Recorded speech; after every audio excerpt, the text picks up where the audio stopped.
Carlz, Yes.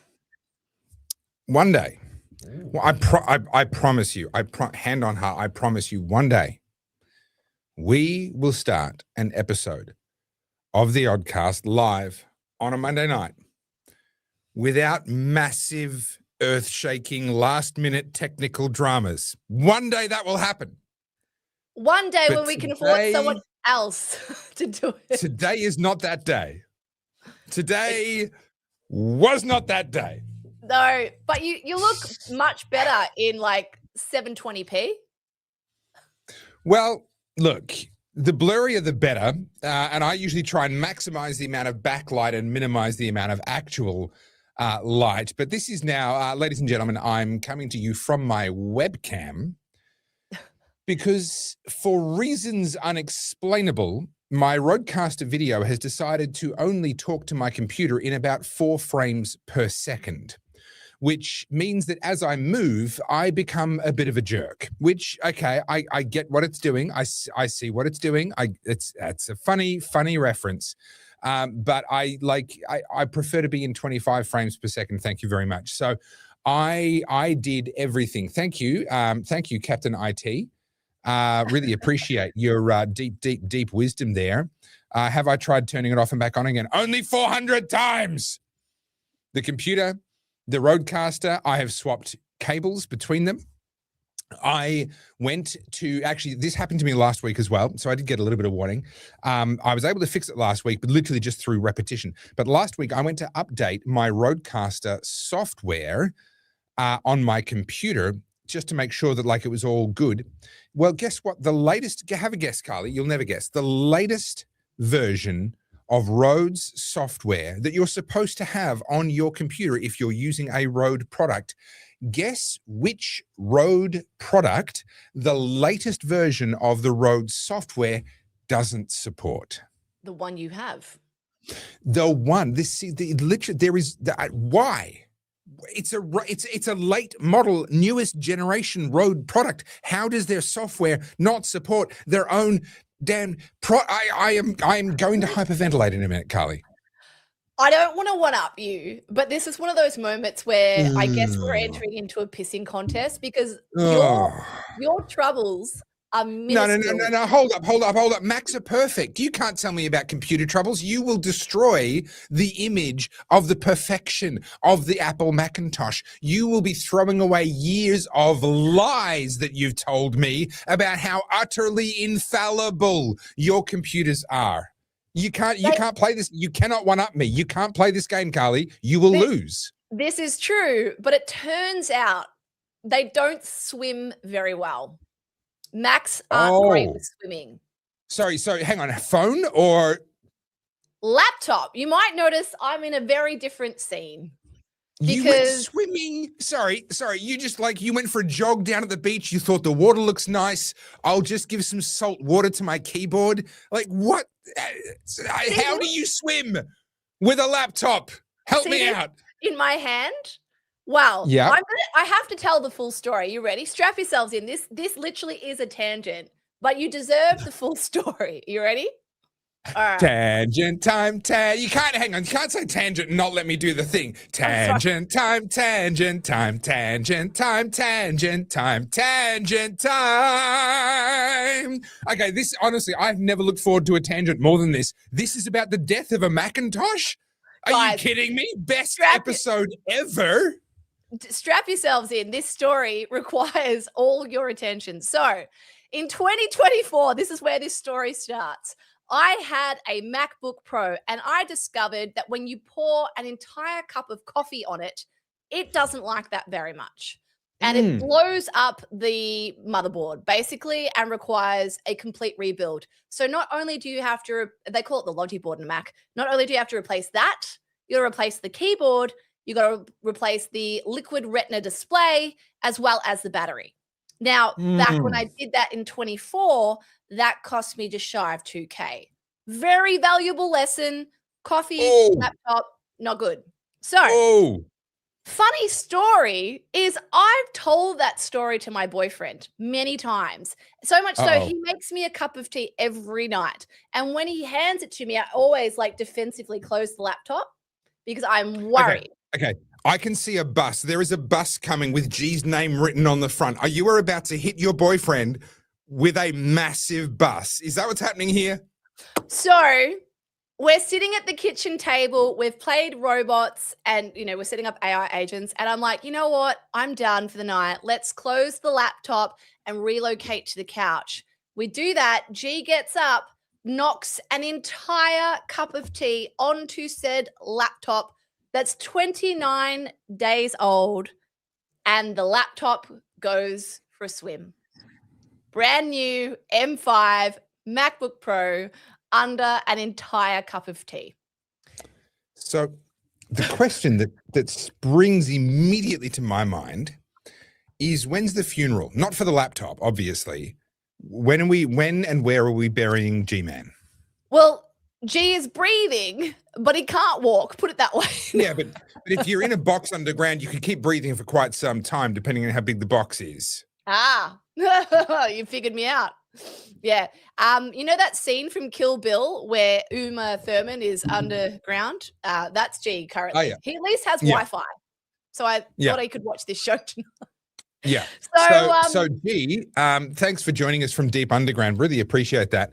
I think this is some great life advice from Jen Oz 11. This is good advice for 3-year-olds and for G and Carly. Yeah. You two are the and. You're the also. I tell you what, sippy cups. There is no better way to test your relationship than to see how you both react to this situation. And I don't say this to flex. Especially 29 days. Like you just forked out the cash. I was about to say, an insurance job? Are you doing like an insurance fraud thing? Is that what's going on here? Not the first time I've been accused of doing that, but no. That's true. I'd forgotten about that. That's true. No. I was gutted because the other thing is too, it was so new. I hadn't really set it up properly and I hadn't backed it up or anything, but thank God it lasted for about 20 minutes before it died, enough to make sure everything was backed up. And the absolute saving grace is that I had Apple Care. So we took the Mac to Apple together. I felt like I was euthanizing a pet. That's what it felt like walking into the Apple. And then I went in there and she's taken the back off it. She takes a photo and there's more tea in there than you realize. And she gives us the bill for it. And if we didn't have Apple Care, it was $3,500 to rebuild an already $7,000 computer. It was going to be a fucking terrible day. Okay, you know what? I'm going to give that to you. You have successfully won up. Actually, no, you know what? Well played. I don't often give you props, but you not only one-upped me, you did it without destroying the honor of the Apple Computer Corporation, which I did not think you could do. I did not think that there was an angle that would achieve both of those things, but you've done it. Well, to be fair, I'm now running this entire setup off my little Mac Mini, my little robot computer, and it's doing a great job. But I will say this, guys, if you buy anything from Apple, get Apple Care, because instead of $3,500, it's $390, which is much more palatable. If you buy anything from Apple, get your head read, but also don't take it swimming. Swim. Not for computer. Oh. Yes? I tell you what, if your relationship can survive that, we can go through anything. Poor G. He feels terrible. I can only imagine the poor bloke. He's genuinely such a lovely bloke. He will be lying in bed awake for probably 20 years, reliving that exact moment as the tea began to spill. I don't even know how he did it, to be honest. I don't even know how he didn't like do that. I think he just collected it with his elbow or something. I don't know. But let's be honest. You probably did it. You've just been blaming it on him just because it's like leverage. That's, he didn't see what happened. You did it. And you're like, oh, I'll blame it on you. The worst thing was, like, when you see things in slow-mo, by the time I registered that there was tea on my laptop, I already knew it was done. I already knew. I was like, yeah, it's already too late. And he's like patting it down. He's like, oh, it's still working. I'm like, No, it's not. Flip it upside down immediately. Get gravity on your side. Yeah. Wow. So I hope right. everyone had a better weekend than us. Yeah. Yeah. All right. Well, the good news is that you had a backup Mac, and I think I can take credit for that because you were setting up like a Topher bot on your Mac Mini, and that's why you've got it lying around. So I'm just going to totally claim credit. I have been training Topher bot for about 2 weeks, and it's very impressive. Well, it's not that hard to be as impressive as the real thing, or more so. Sorry, I'm just trying a lighting change. Give the camera a minute to adjust. It's a horrible thing on my. There we go. That's a bit better. Look, it's not hard to be more impressive than the real thing. So I look forward to seeing it when the time actually comes. I will say you do look a bit dark, but then again, so do I. Is it just my screen? Am I just? No, my screen's on. My screen's on full blast here. Don't know what's going on. I think I look gorgeous. I think the lighting's lovely. It's a lovely look. I saw someone someone complimented your jumper a minute ago. Not quite sure. Not sure that I'm on the same. There we go.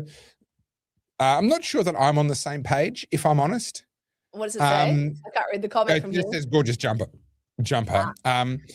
I just like, is it a leopard that lost its color? I'm confused. It's a leopard under a psychedelic trip. I see. Yes, because I make all of my fashion choices under a psychedelic trip. That's life's too short. Fair. So I've written in my caption, Manic Monday. I have been up since 5. I flew to Sydney to cheat on you and do another podcast. I literally walked in the door and here I am again. That is dedication. Well, look, I mean, and look at me just being so forgiving and just letting you straight back into the fold after you did that. You didn't even actually tell me who you were cheating on me with. Can I get just so I can learn and maybe improve? So I actually went to the Nova Studios in Sydney. It's a financial podcast of all things. And we were talking about fast fashion and the cost of hyperconsumption. So it was actually a really good podcast. She was talking about how to use sympathy-based crowdfunding campaigns to pay your bills. Is that? Yeah. Key Scamming topic. 101. Scamming 101. Yeah. Excellent. No, I can see why they got you on as a guest. Yeah. No, that actually sounds good because you are, of course, your background is that game and you were successful for 10 solid years, which in any small business context, that's a successful business. And now you're kind of back in the game a little bit. You've been handling my stuff. You've got your Kobe brand starting back up again. So you've got a bit of history there, but you're also kind of current with what's going on. Well, do you know what I've said? I know I try and always give you guys the optimism, but I am really excited for this. I have noticed this massive shift towards where young women are aiming. So I know we give Gen Z a lot of crap, right?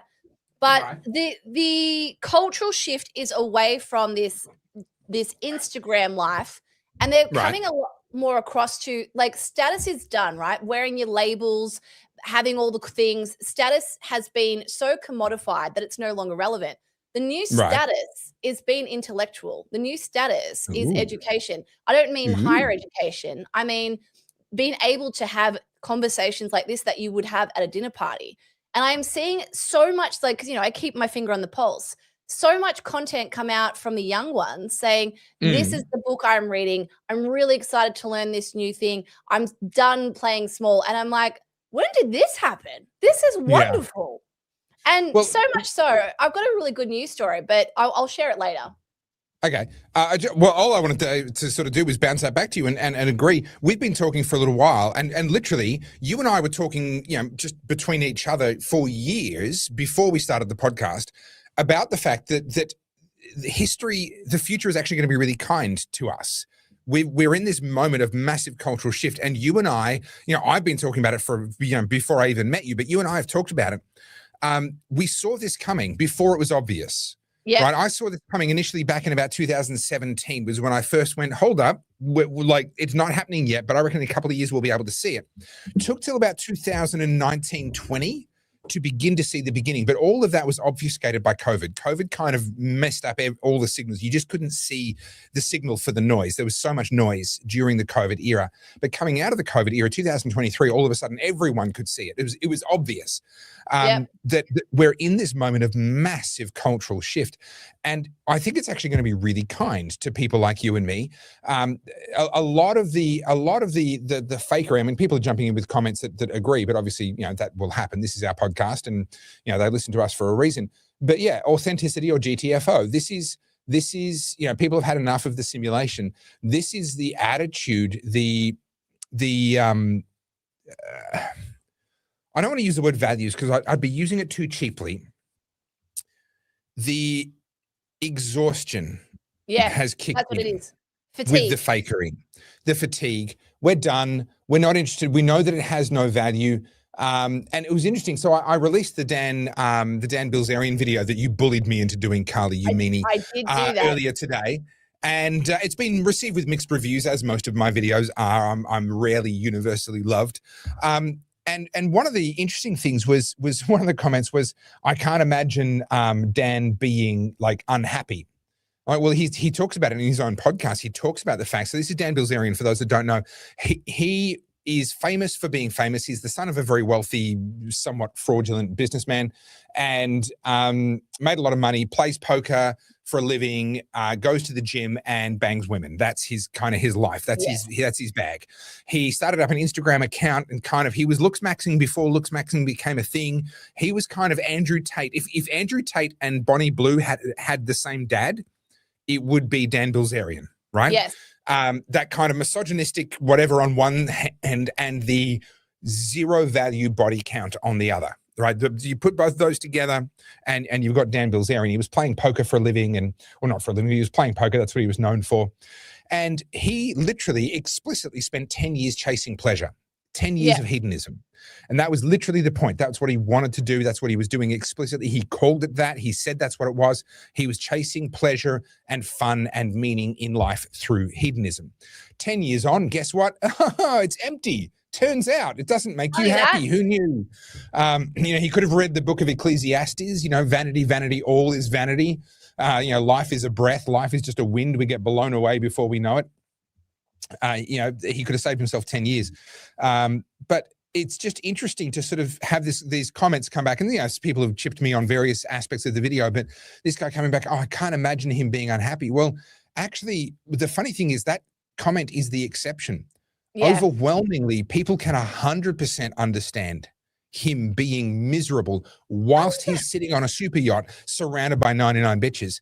Like, absolutely, the misery is kind of obvious, actually. Yeah. And I would say 10 years ago, when Dan was in that phase and he was playing it up, I don't think people had the discernment to recognize the misery when they saw it. I didn't realize he turned the corner. I didn't realize he was sort of lamenting that. No, so he's talked about that. He's very Andrew Tate. He's sort of Islamic adjacent, talking up Islam as a religion. He's now in a monogamous relationship, or that's what he says. And he's now running for the 6th congressional district in Florida because he wants to give back. He's chasing meaning and giving back now. Yeah. And look, good on him. He's chasing meaning. That's fine. That's part of the journey of life. But maybe stay away from power for a while. Having 17 million followers on Instagram, as he did back in his peak, probably doesn't automatically mean that you understand economics and economic policy and that sort of thing. Let's maybe just cool your jet on that front. The upside for him, though, is all his dirty laundry is already out there, so they can't do anything to get him. Do you know what I mean? Like, we already know. It's a little bit like Donald Trump. Donald Trump, by his 3rd election, it's like, what are they going to say? They've already said all of the things. Yeah, it's like, you've called him everything, and he's done everything. So So this is a good point by Zedar Hardy. Politics, what a convenient time to find God. Absolutely, especially in America. But here's the thing: I think audiences, the public, are becoming more sophisticated. And this is the analogy I use all the time. Apologies for those that have heard it before. But if you go back and watch a movie that scared you when you were a kid, right, where the special effects were super convincing and like, you had nightmares about it. Go back and watch it now. Yeah. And you go, really? That Yeah. was convincing to me back then. Well, two things have changed. Number one, you've gotten older and you get more discernment as you get older. Number two, you've seen better special effects since. You've seen better. And therefore, the fakery is more obvious. The older, earlier technology and special effects is more obvious to you. And the same is true culturally. You know, people were deceived by the Instagram influencer's perfect life early on. Now we see through it. The picture is the same, but our perspective of it is very, very different now. And so someone going, oh, I'm going to run for politics. Oh, I found God. Like that's a really transparent manipulation is what it is. Yeah. And maybe 20 years ago, 30 years ago, 40 years ago, maybe that was convincing. Today, I don't think it is. People I think are much more discerning now. I'm trying to pull this article up. I saw it on, I thought it was the Herald Sun. And because this is a new computer, I've got to log into everything all of a sudden. But so I'll share this as a good news story because we always get into the bad stuff. Sorry, I've just got to log in. So just so you guys know, my camera's here, my computer's here. So if I'm doing this, it's because I'm looking at my computer. But I saw this today. This was a Gen Z girl. So if it lets me see the story. Oh, come on, Herald Sun. It's called Teens Celebrity-Backed Manners Campaign Tackles Rudeness. Now, one thing you and I are very accustomed to on the internet is copying nasty comments from people. Yeah, people wanting to have their say, sure. Yeah. And it's sort of gotten to a point where I think because there's a screen between us and them, they don't care about the consequences of that. And it's almost like you can handle it, you're on the internet. And this story came out from this young girl today talking about how she's recognizing in her peers that they're incredibly rude. They don't have any manners. Yeah. And it's the Daily Telegraph, so it's not going to let me see it. That's great. But essentially, she is starting a campaign a social media campaign, how after COVID lockdowns and social media have affected student behavior, this Sydney teenager has launched a campaign to lift manners among young people. And I thought, what an amazing initiative. She's doing the parenting that they should have had. And she's a teenager herself. Yeah. Yeah. And it's funny. It's, these things have a way of self-correcting. Every culture breeds its own counterculture, blah, blah. We've talked about all of that before. There are well-ingrained youth cultures now built around disrespect, built around ego, built around pumping yourself up and tearing others down. And by the very nature of human nature, that is going to breed a counterculture. Now, I'm not saying necessarily that's going to be a dominant counterculture. I'm not necessarily saying that counterculture is going to be bigger, but I'm saying that there will be within that same generation a counterculture, and within the generation, one generation younger, there will be a counterculture. In the same way that, right now people are dressing however they want, but there's a counterculture of people, particularly that follow Jordan Peterson. They're dressing in three-piece suits and, looking sharp and all the rest of it.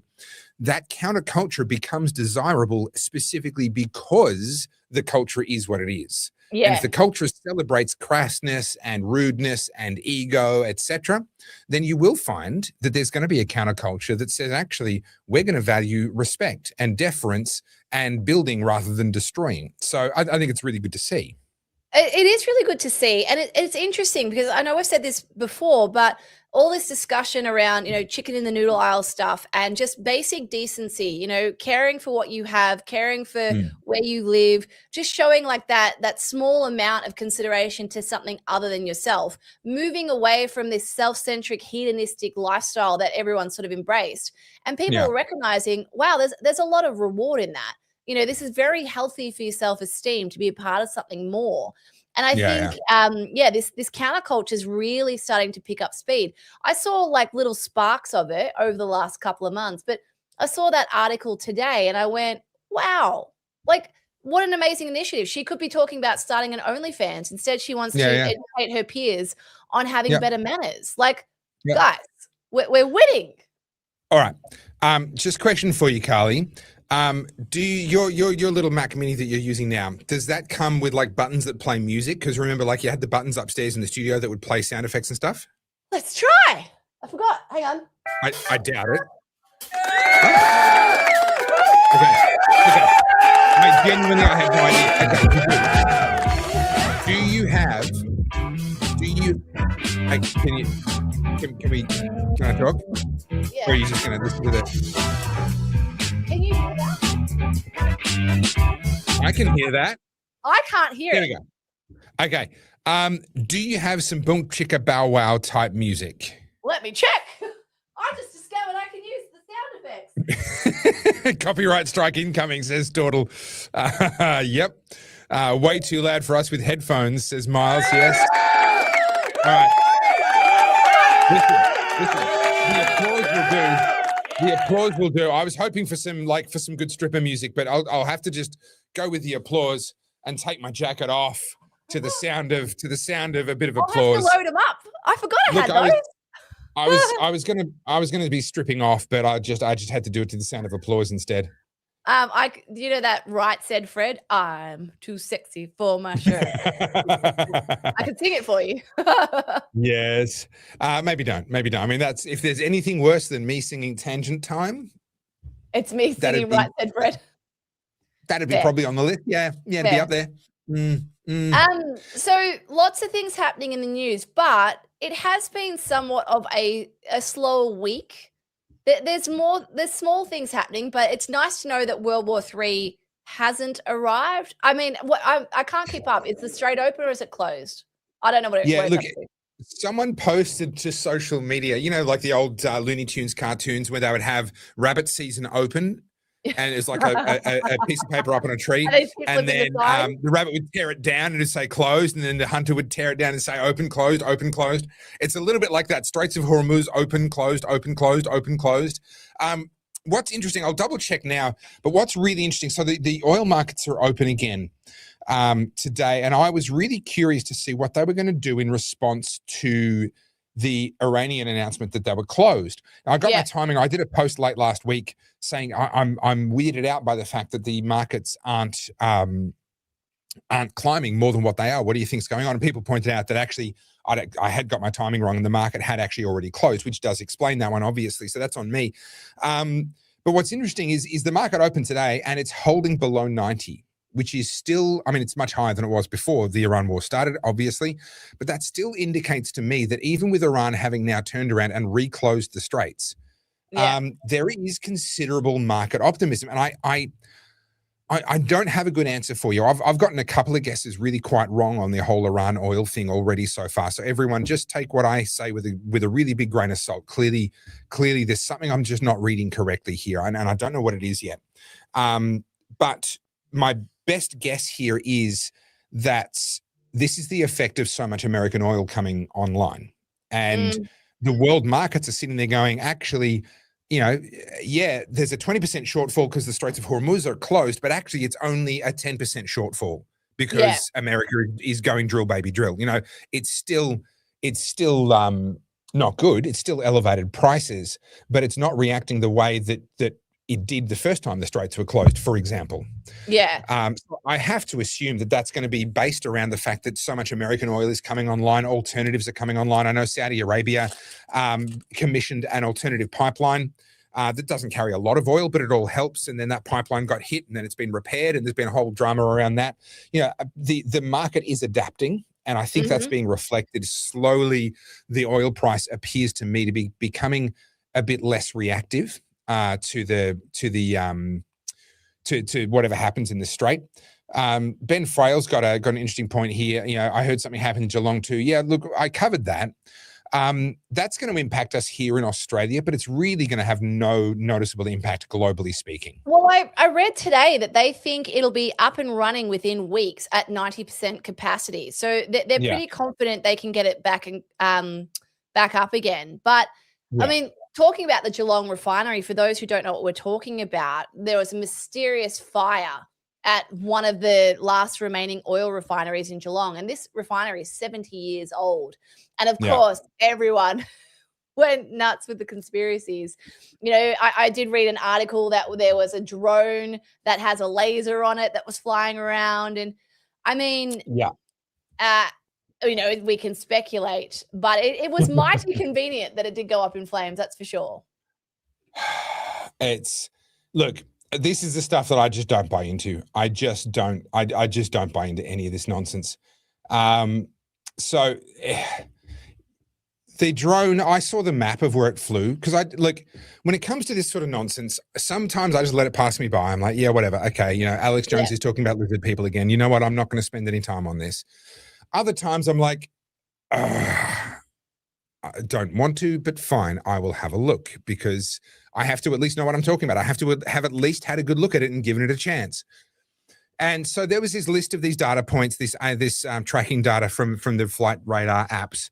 And someone had mapped that. And from what I saw on the map, it never went over land anywhere near Melbourne or Geelong. It stayed out over Bass Strait. Now, I was reading the locations and I was looking at the map, and I was kind of like, the locations make it sound like it's a lot more over land, the written names of the locations, but I couldn't tell if that was someone's annotation or if that was some part of the official, whatever. And then life moved on and I haven't been able to go back to it. But here's the reality. That same facility has had, I believe, one fire, one gas leak, and one other shutdown in just the last 2 years or so, right? It's a 65, 70-year-old factory. Yeah. Now, it did have a refurbishment in 2025, which did update a bunch of things and should have helped to reduce the likelihood of things going wrong. But one of the funny things about changes, including refurbishments and updates, is that you can introduce problems. And so the idea that this plant should be sitting there operating at 105% or whatever it was operating at was a very, very high percentage, and not have issues when they already had issues in the past. Well, I think that's a bit far-fetched. We can't automatically say that this is some sort of an attack. But my mind also went immediately back to the Coode Island fires. Now, I don't know where you would have been in 1991. Were you in Australia? No, you're in Japan. Okay. So you probably won't remember this one then. I remember it well because I could see the fire. Like 3. Yeah.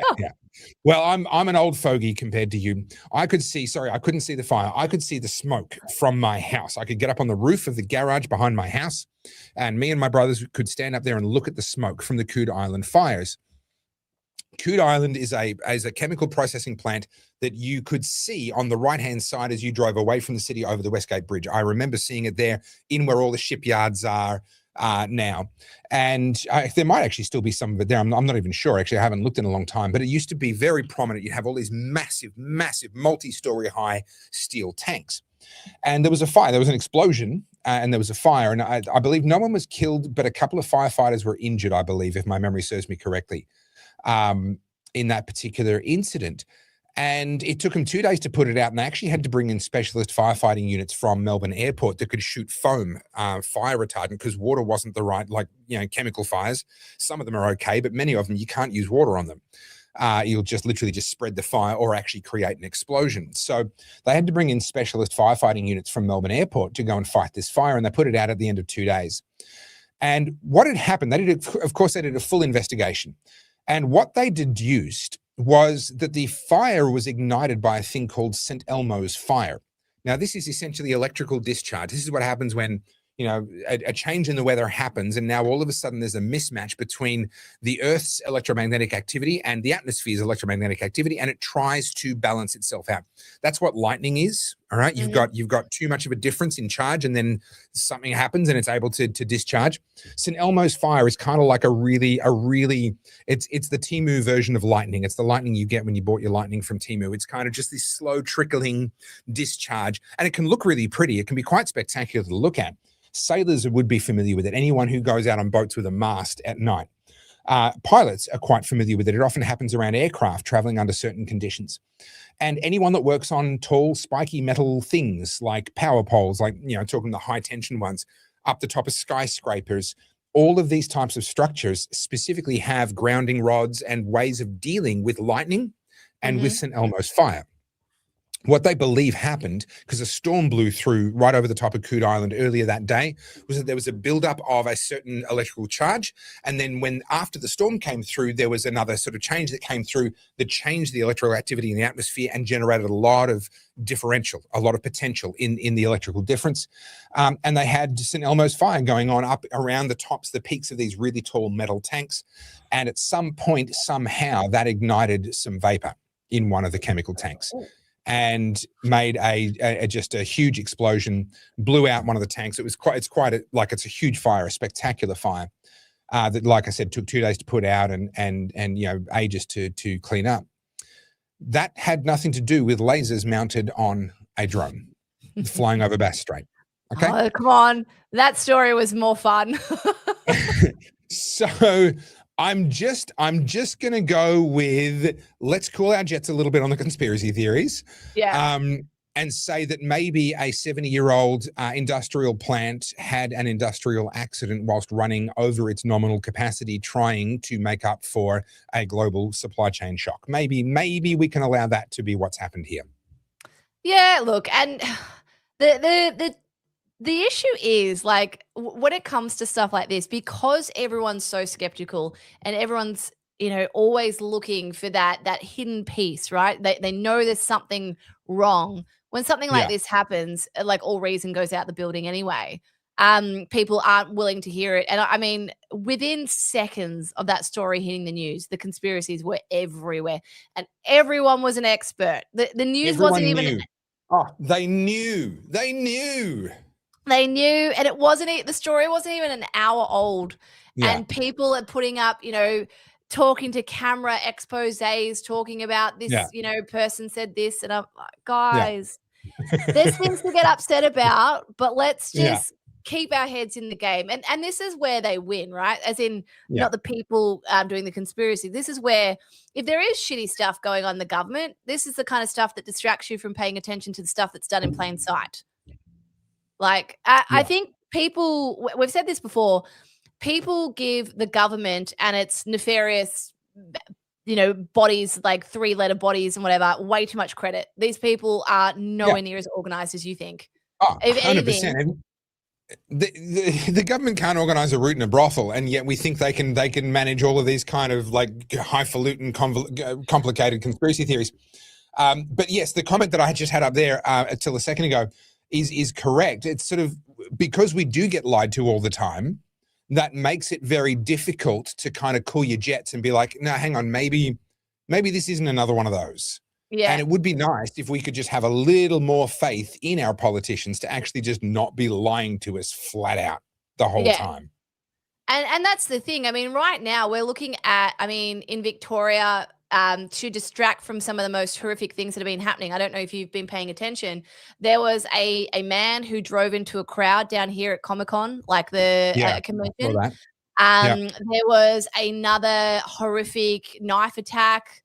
I get more youth crime stuff, right? Like, it's happening so brazenly that it's just, it's underreported now because people are like, oh yeah, same.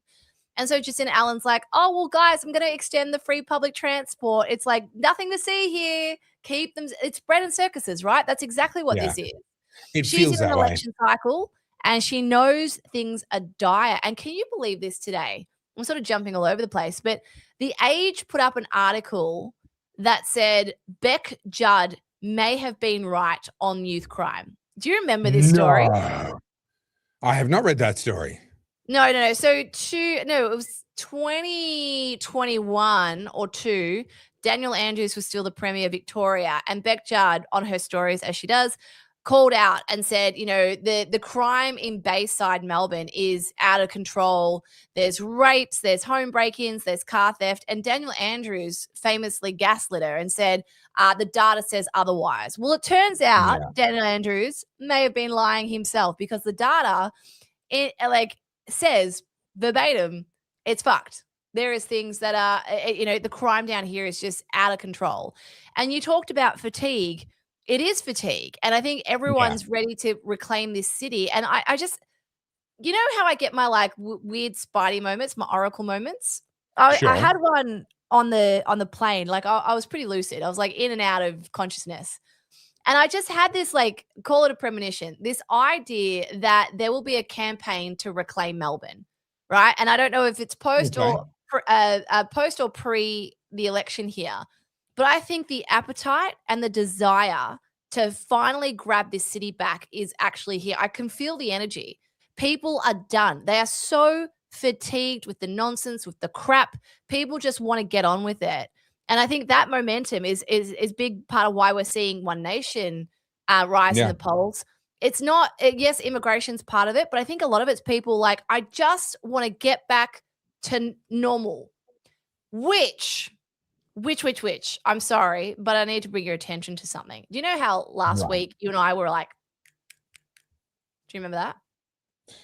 Sorry, I was pulling up another tab. I didn't have you on my screen. Can you please redo the physical? We were doing that. Yeah, okay, yeah. Yeah. We butted. I mean, it was pretty mild, honestly. We haven't had a proper argument yet, but yes, we butted heads. So I want to share this with you. Okay, sorry. Let me bring the Let me just make some weird noises. The teleprompter that I'm looking through, my camera's behind the teleprompter. It's only like it's tiny. It's less than 10 inches, I think. So I'm okay. What? Present. Let's have a look. See here at some Instagrammings. Let's have a look. Can you see that? Add that to the stage. You can see that. All right. I can see that. Oh, hang on. I've got to allow something. Yes, that's allowed. Great. Okay. All right. Ready? I can't see what you're looking at. Hang on. I'm gonna need to get a bigger screen. All right. You ready? All right. I'm terrified. I grew up on the outskirts of Brizzy in the 70s and the 80s. Dad had a Tirana GTR. Green. Fast. Yeah, good dad. I went to school barefoot with whole salamis and cheese for morning tea. We also had a Nissan Urvan. No aircon. Didn't we cook on the way to the Goldie? We stayed at the El Dorado. They had a dive pool. It was so fun. We went to Grundy's, Pizza Hut, all you can eat Tuesdays, Sizzler on a Friday for special occasions, garlic bread. I loved Wally Lewis, Alan Border. They were my kings.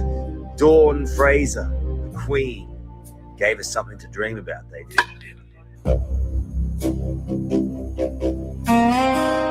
I went mustering in far north Queensland, fished for barra, caught crocs, went out on my BMX bike with mates for days before Mum got worried.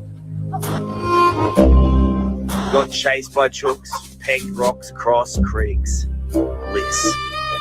I love our farmers. I love the hard work, the smell of the country, the dawn and the dusk over red dirt, the first cold beer when it's hot. Can you taste it? All right, we get it. Is there a point? Hey? We get it. Is there a point? The point is, what did I say to you last week that was important that all of the MPs were missing? Sure. What did I say? Look, good on Carl. This is good marketing for him. Like, notice his set. Like, notice all the podcast bros now. They're going for a set that kind of resembles the background of Joe Rogan. So you know how Joe Rogan has the two sides to his set. He's got the side that he sits on, which is all wood tones, wood panels, and a little bit of stuff in the background. And then his guest just sits there with a red curtain behind them, right? Yeah. Everyone's going for the behind the Joe Rogan look, the wood tones, the natural kind of thing.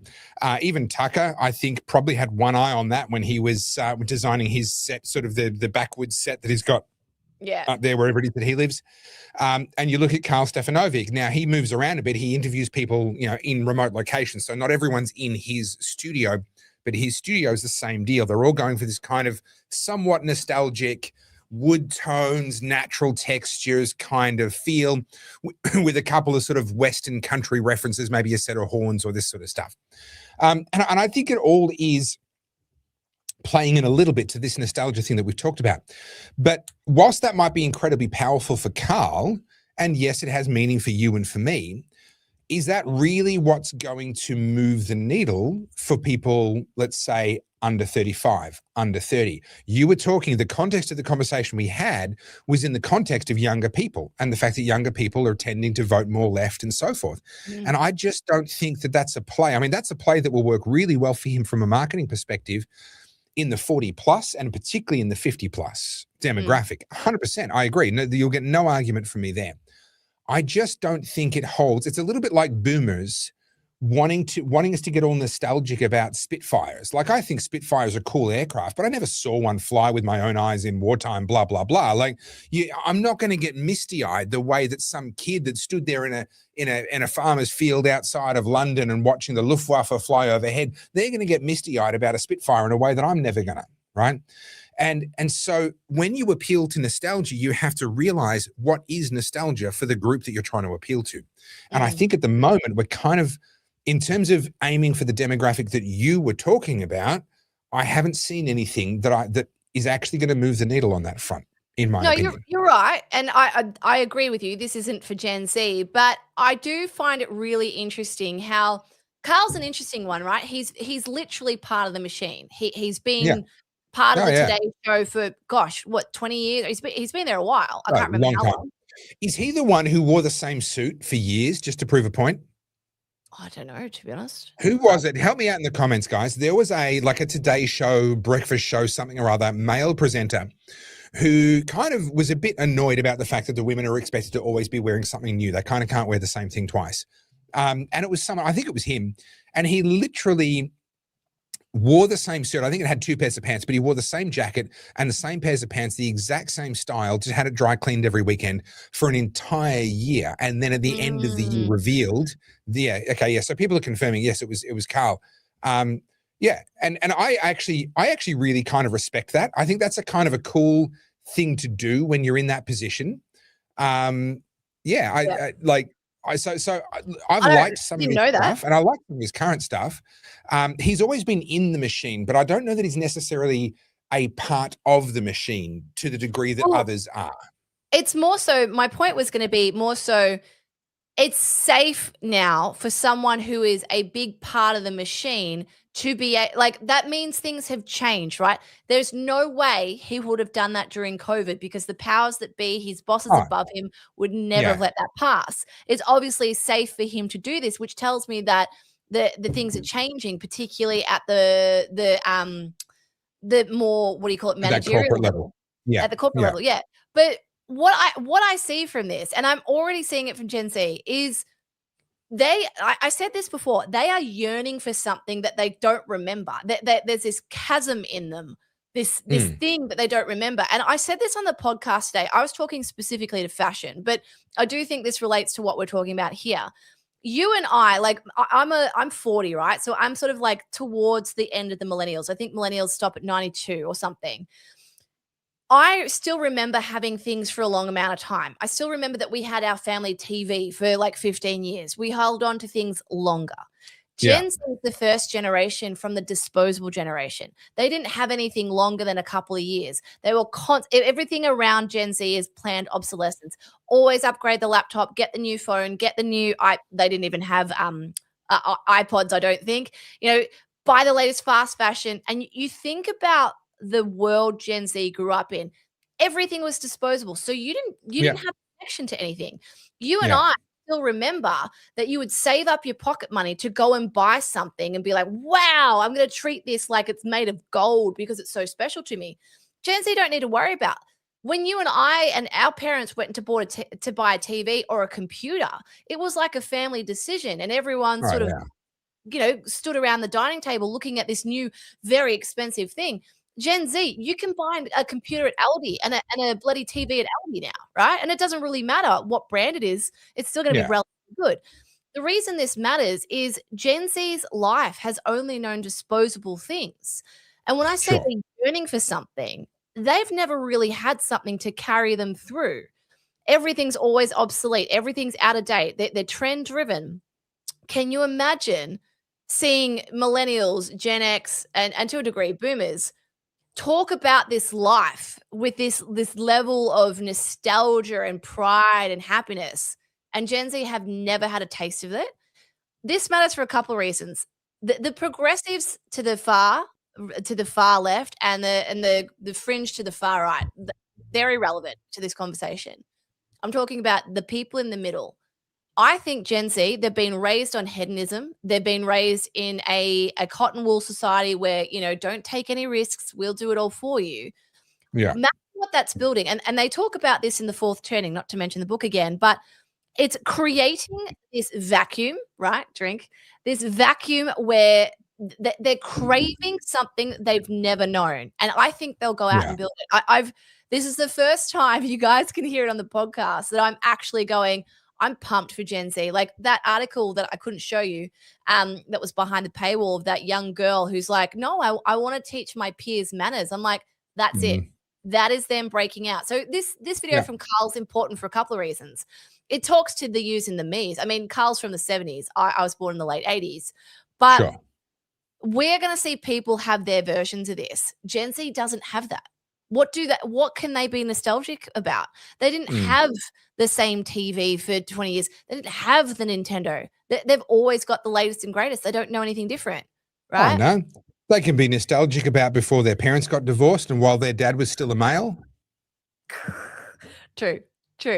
But it's the first time that I've really, like, the more I deep dive into this, the more I think about it. I'm like, this generation, some of them are lost for sure. Some of them we can't fix. Yeah. But I dare say that they're getting to a point, right? They're in their early 20s now. I think they know they've had a taste of life and they're going, this sucks. Some of them have gone socialism. It makes sense. Socialism, you don't have to try. The rest of them, I think they're going to move towards conservatism quicker than we think. And I'm not just talking trad wife stuff. I'm not talking about stereotypes. You know, stereotypes be damned. I'm talking about genuine, I've had enough of this. No one's helping me. No one's giving me anything. I'll go out and bloody get it myself, which is where they should have been a long time ago. But, you know, all this friction, I think, is going to help them. So, and I think we'll see that pay dividends in our election cycles too. I really do. I'm pretty optimistic now. Look, I agree, but I'm also mindful we've got a couple of topics to get through, and I've got a surprise topic for you that I didn't clear with you first. But can I just drowning Max, is it? Can I just say, I'm getting so sick and tired of being right. And specifically, I'm getting so sick and tired of being right in exactly the areas where I was punished for misinformation and disinformation by the social media platforms over the last 5 years. It's really tiring, guys. You have no idea how exhausting, what a burden it is being right all the time.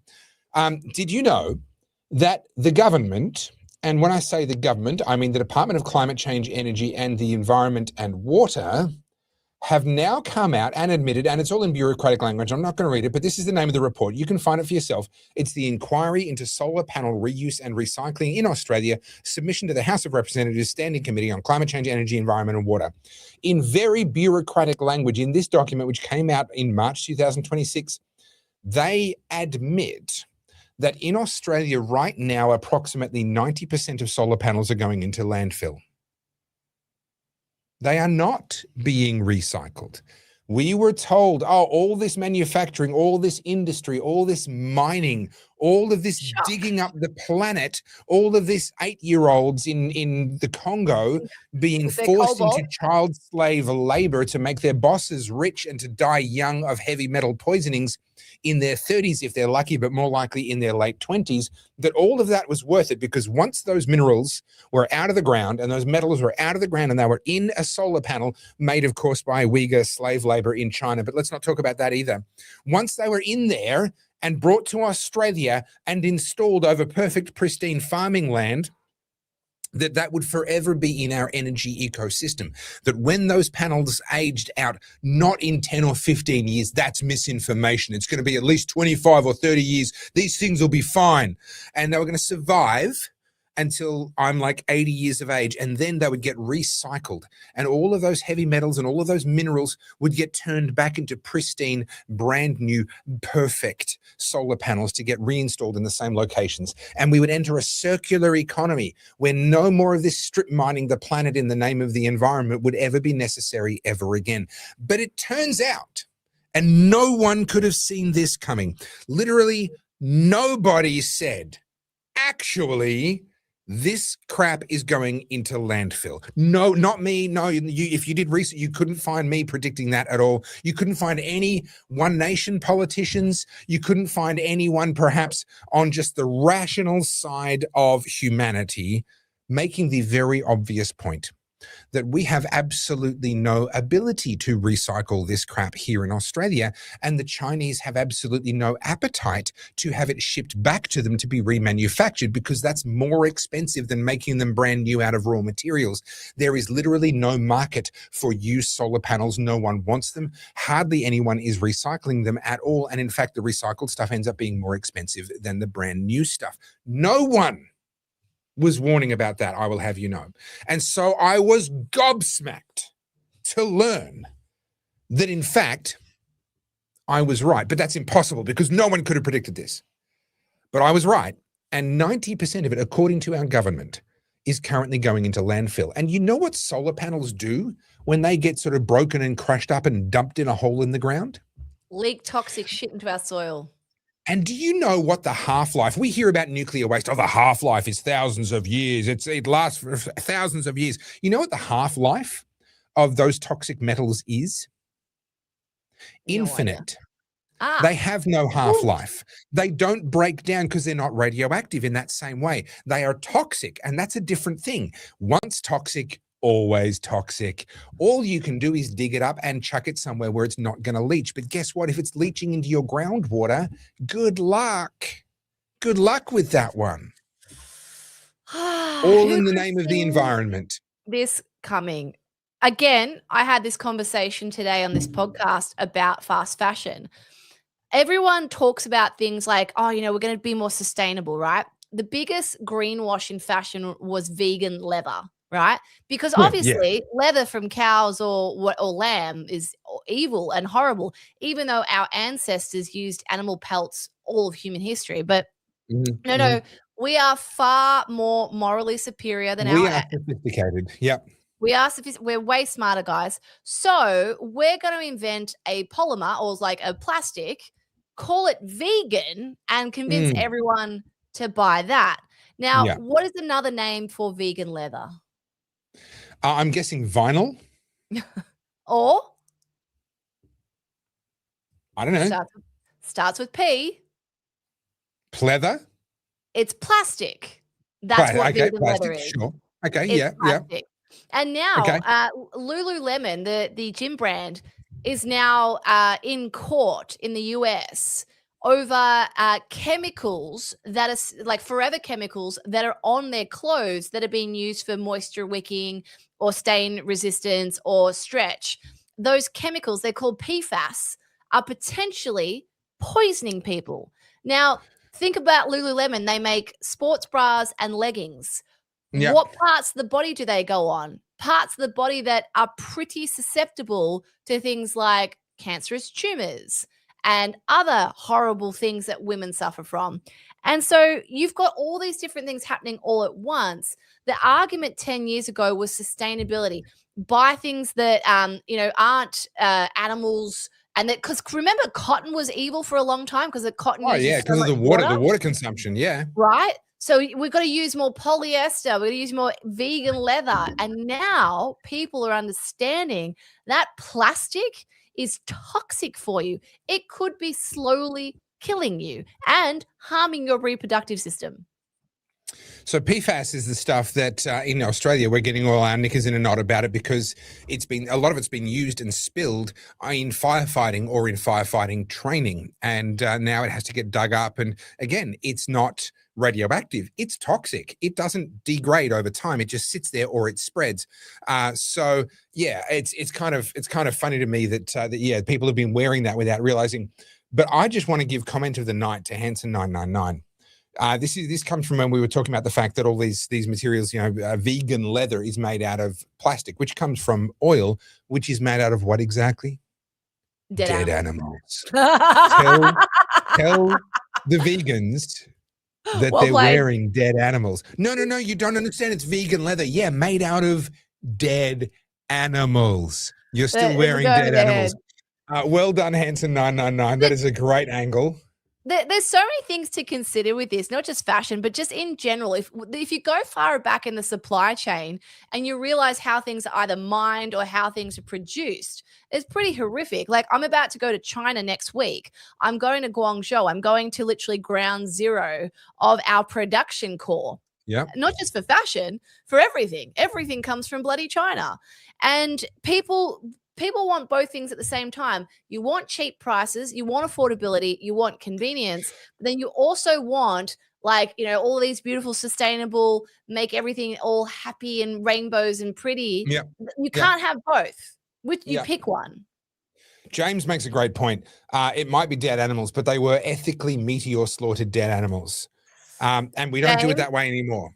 They were ethically meteor slaughtered dead animals. And we don't do it like that anymore. So, and yes, I know everybody in the comments is like, that's not how oil gets made. I know, but it's funny. If we're teasing vegans, this is the funny version. We go with the funny version, okay? I mean, to be fair, it could be. It could be. I mean, look, most of it is algae, and a bunch of it actually is tree matter that becomes oil via coal. You're not making the story fun.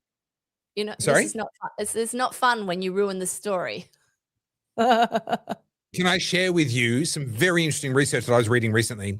Please do. That believes that actually a lot of the oil in Bass Strait is actually essentially liquefacted, whatever, there's a term for it, brown coal. So Victorian brown coal, famous, is an enormous amount of it. Very, very good. It's not the cleanest, and it's certainly not the most energy dense, but it's a very, very effective source of energy for our brown coal power stations down in Victoria. And actually, if you push it down deep enough and the pressure becomes high enough, there's reason to believe that it will actually naturally, just via the forces involved, turn itself into oil. And that actually a considerable amount of the oil that we can mine out of Bass Strait from the offshore oil rigs, that is essentially a self-replenishing oil field actually coming from the brown coal in Victoria, and just the sheer weight of the overburden and all of the depth of the coal at the very, very bottom layers is actually turning itself into oil. This is something this is something I didn't understand as a kid, even in school, etc. Chemistry was never my thing.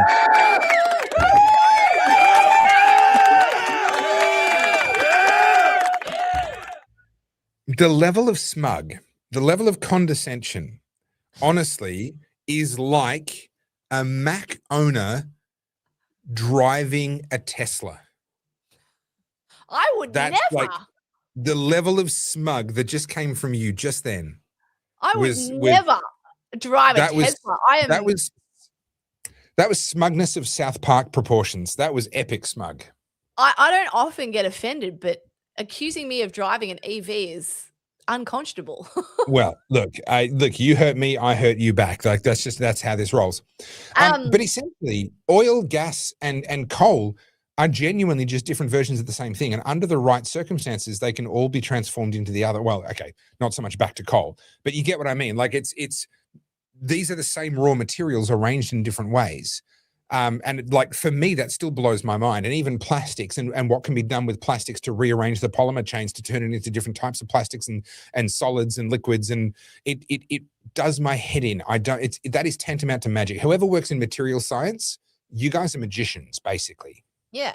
Not to bring it back to fashion again, but this is something I chatted about on this podcast today, because I think unless you're a bit of a nerd and you seek this information out, why would you think about it, right? We were talking, she was asking me, like, what should we be buying? What should we be thinking about when we're buying our clothes? And I said to her, you need to pay attention to the fabrication. You need to pay attention to what the blend is. Is it like a poly blend? What kind of poly, and how much is in there, and how much is cotton, how much is wool, how much is silk? And when I didn't want to go too crazy to the breakdown of it, but there's different types of yarns, right? And you can have short chain yarns, which is basically all these fibers that are all weaved together, and you cannot recycle it. So if it's got poly in it, you can't undo that. It's just this mess. It's unrecyclable. So it goes to incineration, or it goes to landfill, right? People are now becoming grossly aware of our footprint. And this is where you sort of go full circle. Like I say all the lefties, all the environmentalists before they went all crazy. That's what they used to care about. Now they've gone all down the other end. All these flags that they all rock up to at all their protests, they're all plastic. It's all plastic. Yeah, that's right.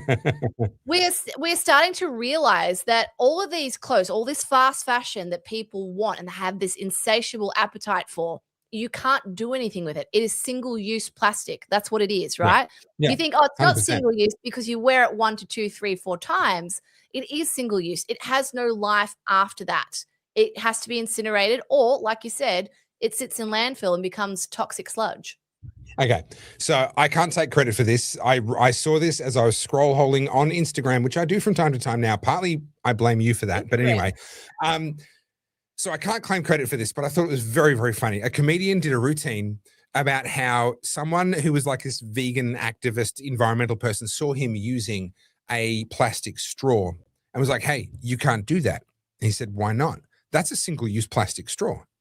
Okay. That you can't use single-use plastic. Why not? Well, because if that ends up in a creek, it's going to run out to sea and it's going to get stuck in the nose of a turtle and it's going to kill a turtle. And he says, well, if that's what it's going to do, it's not single use, is it? I mean, it's clearly made itself useful a second time, right? And I don't think you can argue with that logic. I mean, yeah, the more you ponder these things, I mean, the man has a point. Speaking of single-use plastic, we talked about Trudeau at Coachella. Now he's in trouble with his own people for using single-use plastic at Coachella. And for you being can never be virtuous enough. You can never be virtuous enough. Never give in to the woke mob, even if you're one of the wokies. Never give in to the woke mob. The minute you do, they have you hostage for life. What do they say? The revolution eats its own children? Yeah, the revolution always eats its own children every damn time. Do you know what's funny about the whole Justin Trudeau, Katy Perry thing? Because people, they're ripping into him online. Katy Perry's 41. Justin Trudeau's in his... Read this comment. We've got some good ones tonight. Guys, you're on fire. Everyone's like, I love it. Everyone, Amazing. you've all had your cocaine. Good to see. Excellent. You know, Justin Trudeau's in his 50s. He's dressing like a teenager and they're acting like idiots. And it's sort of like, guys, that was who was running Canada for 8 years. Yeah. Like, yeah, that's right. Oh, yeah. Oh, yeah. Great choice. Great choice. All right. So, now, we need to talk about budget. Oh, the yes. budget is coming. What else have we got for tonight? Just because I'm aware we're an hour and 10 minutes in. Well, I had some bad. No, I'm not going to share that. Oh, can I give you a good news story? Can we just? Yeah, let's stay away from the bad news tonight. I'm just not. I just can't. Not tonight. Let's stick with the good stuff. I've got a good news. I know we talk about all the politics and all the stuffs, but sometimes it's nice to just share some good stuff. So let me show you what I have been saving to my why can't I do that? There we go. You can see that. Yeah. All right. It pays attention. It pays to pay attention to the good stuff. Where are we? Where is it? Oh, hang on. It's got to go to my saved. Bloody hell! I can't see the window now. Hang on. I feel like we're on an uncontrolled tour of the back end of Carly's mind, and I am terrified of what might jump out at me at any moment. I also would be terrified, to be fair. Yeah. All right. You ready? I mean, that's some scary stuff on the screen right now. Oh, I can't play the music, but you guys can read it. We met him when she was just a puppy. She ran straight to him like she already knew him. He had just moved into a nursing home nearby. So we started visiting. That was 3 years ago now. And she still runs to him every single time. All he wanted was really beautiful. Oh, God, it gets me in the bloody feels. Not to be morbid, but the life expectancy from when you move into a nursing home is less than 1.5 years. And I reckon that dog has probably added 1.5 years or 2 years to that man's life expectancy. Oh, God. Such a simple pleasure. Isn't it? And I just, this is the stuff. This is the human stuff that I'm like, come on, guys. We've got it in us. We've got it in us. Carly, we'll be able to do that in the metaverse. You'll be able to do that with a set of VR goggles on, and it'll be just the same. It'll be just as meaningful. And I've got one other good news for you guys. Where was it? It was down here. Are we not going to talk about the other puppies that were on display further up in your feed there? We're just going to talk about that. This is Christina Aguilera, guys. Look at her. I'm not saying it. You guys can say it.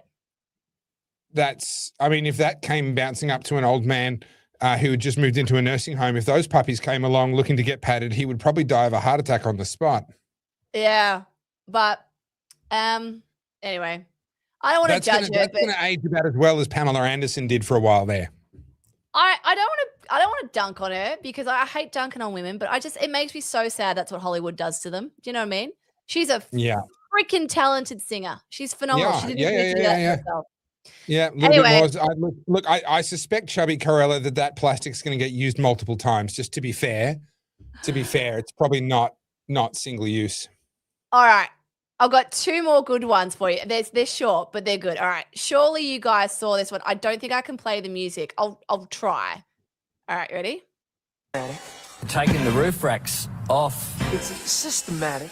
Will reduce the weight. Hydromatic. Guess what? Saves money as well. Why'd you grease the lightning? Every little bit. And then it goes to, I can't play the song, obviously. Get out the way. Get out the way, bitch. Get out. How good. I love it. And you know, for that video, they were simulating the pneumatic suspension. They just had some dudes pushing down on the boot out of shot, just giving it a bit of bounce, you know? I love it. I love Aussies. I fucking love it. I love it. Nothing so will good. replace Aussie humor. All right, but last good one. This is actually in the States. And this is the stuff that gets me all smooshy. And that never happens, guys. So embrace it while we're here. All right, you ready? Here we go.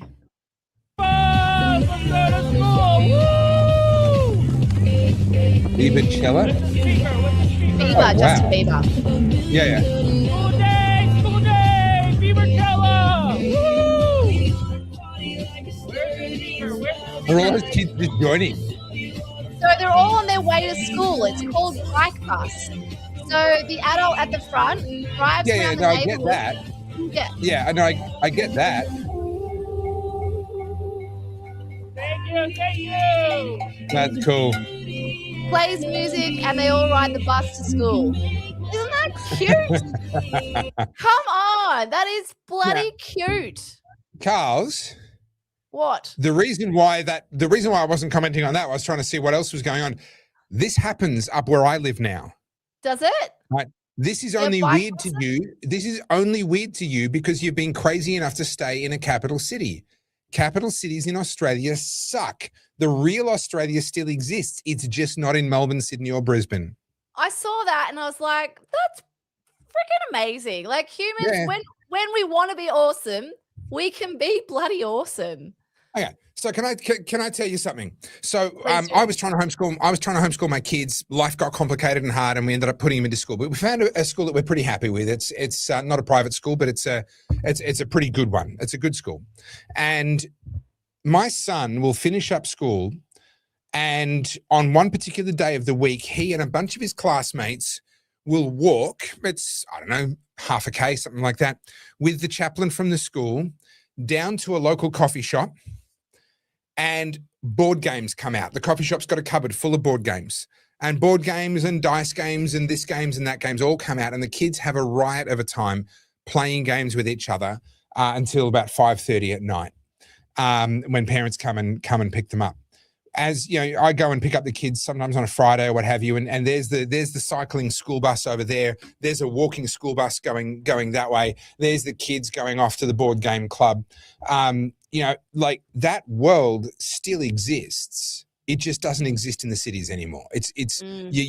You'd be hard pressed. I can't say it's not there, but you'd be hard pressed to find that in Melbourne, Sydney, or Brisbane. The level of trust now is so low within society, where we have to be, unfortunately, so protective and so insular and so careful of our kids now. But out here, there are people that know my name and my kids' name, and I swear I've never seen them before. Yeah. Right. Like now in my case, maybe they see me online, whatever. But if Winston was arcing up and doing something that he shouldn't do, they would pull him up and they would tell me. If someone else was doing something to him that they shouldn't do, they would protect him and tell me. Right. And there's just that community policing. We talk about this, the peer policing. You've got a term for it. Digital lateral surveillance. Yeah, lateral surveillance. So it doesn't have to be digital, but lateral surveillance, that's actually a really positive phenomenon when you live in a healthy village, when you live in a healthy community of people, where parents are looking out for each other, looking out for each other's kids, all of that stuff. And I think it becomes really toxic in high population density environments, and the internet, of course, being the highest population density of all. Every single person lives on exactly the same piece of real estate.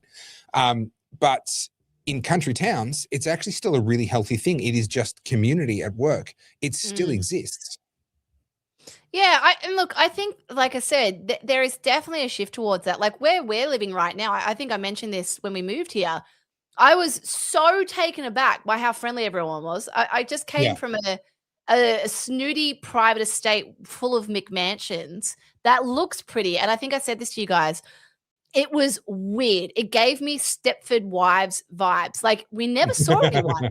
And it had like this big, beautiful lake and all these McMansions around it. And I'm sort of looking around going, no one says hi. I met one neighbor once. That was it. Sure. Moved here, and people, like we're at the we'll be out the front, doing the gardening or whatever. Everyone would stop. Hey, going. Oh, nice day for it. Yeah. Hey, yeah. I'm like, and I know it sounds bizarre, but it's foreign to me. I haven't had that for a really long time. Yeah. Last time I had that was when I was living in Geelong. Yeah, but it does still exist. So just move out of the city, move to Albury. Come on, you know you want to. I will not. You know you want to. I need that meteor to just put a crater next to Albury that fills up with water, and then. Yeah, we have that. It's called the Hume Weir. It's quite large. You can definitely swim in it. All right. I'll get bitten by a yabby. If we can't vote this communist government out, then how do we save our nation from corrupt globalist elites? This is a good question. And this cuts to the heart of, I've been having an existential crisis for the last 3 weeks, as you know, Carly, because you've got a ringside seat to my existential crisis. But I've been working through some stuff and really asking myself, why do I do what I do, and why does it matter, and what actually am I about, and what am I not? Because I've had clarity, and you and I have clashed a few times. You'll come to me and say, hey, you should talk about this culture war thing. There's this feud going on, or this person has said that thing, and that's really interesting in light of what they used to say. And I'm kind of like, no, I don't want to talk about any of that crap. Topher fights me on all my suggestions. I do. I do. Genuinely. But why? Like, it's so crystal clear to me in my mind. Like, this is a yes, that's a no. I do want to talk about this, and I don't want to talk about that. But why? What's the internal logic? Because that's not a conscious decision that I'm making. I just know. And I finally had a breakthrough this weekend and kind of went, ding, I get it now. I understand why I hold these positions that I hold.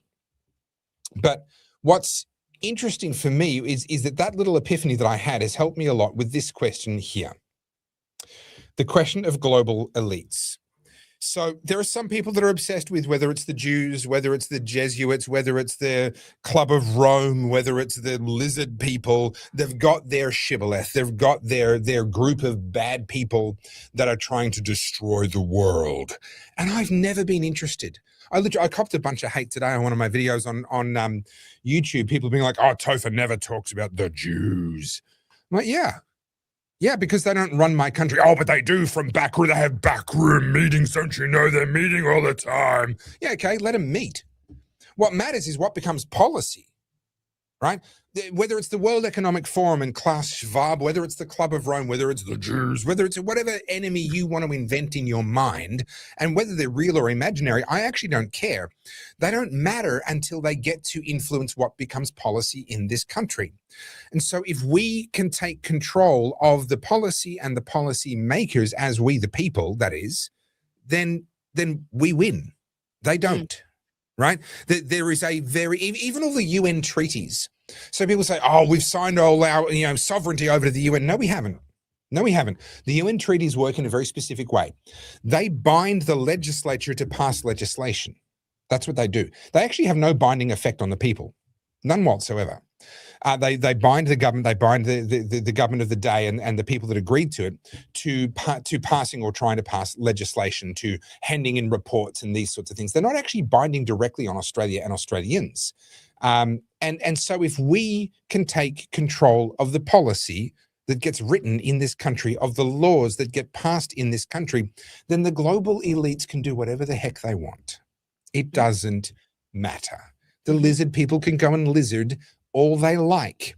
If they can't pass any legislation here in Australia, then we don't have to care, right? So if we can't vote the communist government out, then how do we save our nation from corrupt globalist elites? We have to vote our corrupt communist government out. That is the mechanism. That is how it works. And people say, "Oh, but it's rigged, etc." No, I don't believe it is. I think South Australia, the One Nation success in South Australia, proves that. Yes, okay, it was an overwhelming Labor victory. Granted, we all knew that was going to happen. That was completely expected. But the fact that One Nation are able to rise, that their rise is able to translate into actual seats in Parliament, that what all of the naysayers said to me about how I don't know anything, you don't know anything about the electoral system, don't you know they count two-party preferred?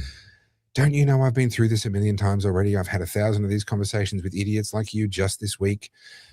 Yes, they count two-party preferred in the events that it's mathematically impossible for anything other than the two-party preferred result. Yeah, of course they do. I would too.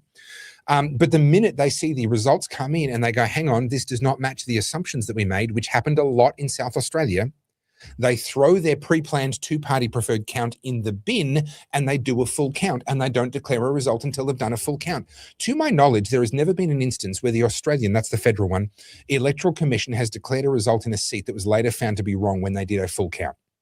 So the full count is done all the time. Every single seat in every single election, the full count is done in the following couple of weeks after the election. Not once has the Australian, not state, but federal, the Australian Electoral Commission had to overturn a result. Why? Because when the numbers come in different to what they were expecting, they change the plan on the night. They go from a two-party preferred count to a full count, and that saves them the embarrassment of having an invalid result later on. And South Australia really proved that. There were lots of seats that came in where they're obliged by the law to make the assumption that the two-party preferred count is going to be the two parties that were in the lead at the previous election. They can't go off opinion polls. They can't factor any of that in. They just have to go off previous results. And so when the new results come in and they're so obviously so different, they throw the two-party preferred count in the bin and they do a full count. South Australia proved it, right? I've copped flack for years for saying that this was how it worked. It's been proved. You can all shut up now. So we have a functional electoral system. We have an electoral system that is based more on paper than basically anyone else's in the world. There are very few that are more paper-based than ours. Sure, you can bring a pen and use it if you want to. No one's stopping you from using a pen, for crying out loud. But honestly, can we stop the paranoia about pencils? Why are they giving us pencils, not pens? Because pencils are cheaper. Okay, that's it. That's the whole story. That's the long and the short of it. I'm aware of a couple of instances where people have been altering ballots that were written in pencil. Particularly, there was a lady who was counting the ballots. She was caught. What would happen is if she saw that they'd voted number one for the party that she didn't want to win, she had a nib of a grey lead pencil stuck underneath one of her long fingernails, and she would carefully add the down and across to turn the 1 into a 4. So the ballot all of a sudden had no 1 on it, and it had a 2, a 3, and 2 4s. That's an invalid ballot. That's an informal vote because the intention is not clear. What did this person mean? Who did they intend to vote for? We don't know. So the ballot gets thrown in the bin. Now, what happened is that scrutineers were on site. And I keep telling people, if you don't think we have a good electoral system, go be a scrutineer. Just put boots on the ground. If you're going to have such a strong opinion, spend some time actually seeing it for yourself. Because once you've been a scrutineer, you'll understand what I'm talking about. A scrutineer went, hold up. That's like the 4th or 5th time I've seen exactly the same informal result coming out of the same counter, the same person. It's like multiple 4s. What are the odds of that happening multiple times with this one person? Out of all the people in the room that are counting, this one person keeps having this same thing. And they watched them and they observed them do it. And they ended up going to jail. That lady went to prison. Good. Right? So, yeah, I agree. Absolutely good. And there are other instances. There are instances of posties who have been ditching postal ballots or not putting them into letterboxes of houses that have core flutes up. And there have been people that have tried. But fraud in our electoral system is, relatively speaking, minor and would very rarely, if ever, have achieved a scale large enough to change an electoral result. I can't say it's never happened, but it's not systemic. It's not normalized within the system. So the bottom line is, Ethan, we have to vote this communist government out. It starts there. In my opinion, One Nation is the vehicle with which to do that. You don't have to love One Nation, but you have to recognize that One Nation is a useful vehicle with which to smash the duopoly. this uni party, this It's liberal also Labor thing. the best we've got right now, you know? It is the best. Well, I mean, I would personally argue the libertarians are better, but actually from an institutional capacity point of view, they're even behind One Nation. So they're even further away from ever being ready to govern. So no, One Nation are the only game in town right now. For the next federal election, it's One Nation that we need to get up to the point that either they can take government or they can form a coalition government with the Liberals, as the case may be. We have to break the stranglehold of the duopoly. That's step one. Step two takes a little bit longer, but we have to look to Javier Milei in Argentina. He is literally the only world leader that I think actually understands the assignment right now. More so than Trump, more so than any of the Eastern European leaders, some of which are great, don't get me wrong. But in terms of people that have actually been elected and then acted on what they said they were going to do, Javier Milei is the GOAT. No, He yeah. is it. Well, Bukele. look, yes. If you're a conservative, not a libertarian, then Nayib Bukele, yes. As a libertarian, Javier Milei is the GOAT. We need a Javier Milei. So the question becomes, how did Javier Milei become Javier Milei? Well, Javier Milei became Javier Milei because he spent 20 years as an economics professor training generation after generation of young people to understand economics and to vote for him.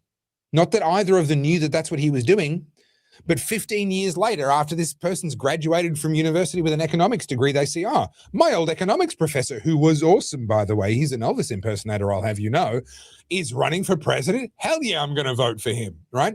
So this was a multi-decade labor of love where this man, Javier Milei, changed the minds of generation after generation of economics students in Argentina, built a cult following, a personal brand, if you will, and then parlayed that, turned that into a win at a presidential election in Argentina. We need a similar thing here, only the road here is actually harder because we don't elect our presidents directly. Our prime minister comes from one of the lower house MPs in the winning party. It's a much more difficult thing because there are more gatekeepers. When you have presidential elections, US style or Argentina style, they are directly elected on the basis of the popular vote or a collegiate vote, depending on which system you're talking about, but they are directly elected by the people. When you're talking about the Australian system, they have to get pre-selection inside a party, then they have to win the election within their seat to hold their seat, then they have to win a caucus ballot within the elected MPs to then become the prime minister. There's multiple layers of gatekeeping there, which make it harder. But that's the path that lies in front of us, right? It's not an easy one, but we have to do this. Otherwise, Australia, as we know it, as we remember it, as we love it, is lost and lost forever. That is our mission, whether we like it or not. Either you give up and walk away or you keep working on that mission. I agree with you, but I'd say there's another layer of that because not everyone can do that. I think it's exactly this. It's having conversations. It's inviting people to these conversations, talking about what it is to be Australian. What is it that we want? Because at the moment, everyone's just screaming into the void. You've got, the far left saying what they want. You've got the far right saying what they want. And in between, there's a whole bunch of people going, well, I want a bit of this, but I want a bit of that. We need to be clear on what it is that we firstly value as Australians and what we want this country to look like. And I really do think, I've said this multiple times tonight, I think the Gen X parents who are raising Gen Z are looking at what they reared, or even the boomers, and just went, oops. I really do think it's hitting home. I think a lot of them are recognizing that we've made mistakes. It's too late to correct it for some, but I really do think there is going to be this in the next 2 years. Mark my words, put this in your calendar. You are going to see people who absolutely rescind all of this progressive nonsense because it's making them fundamentally miserable.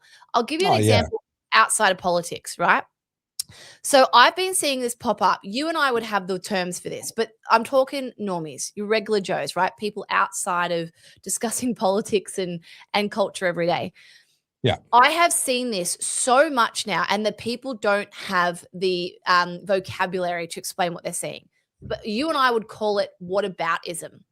You post something seemingly simple and unoffensive. Straightforward. And in your comments, How can you post that? There's a war happening right now. Do you even care? Do you think about this? You know, it's that whole analogy that you always bring up. Like you say you like kittens, someone somewhere will say, well, you didn't say dogs, so you hate dogs. Yeah, that's right. That's right. But this whataboutism, this virtue signaling, moral grandstanding is impossible to satiate. Yep. And the people at the very front of it's a Ponzi scheme, right? It's like an MLM. When you're at the top, you make a lot of money at the MLM. So you got the super progressives who are riding that all the way to the end of the line. And what you have is a full carriage of people who are just like, I need to get off at the next station. I can't go any further. Yep. What this whataboutism is doing, the more these progressives and these people are like, you don't care about this, why aren't you talking about that? And they're posting their watermelons for Gaza and stuff in the comments. It's pushing people the complete opposite direction. That's what this country needs.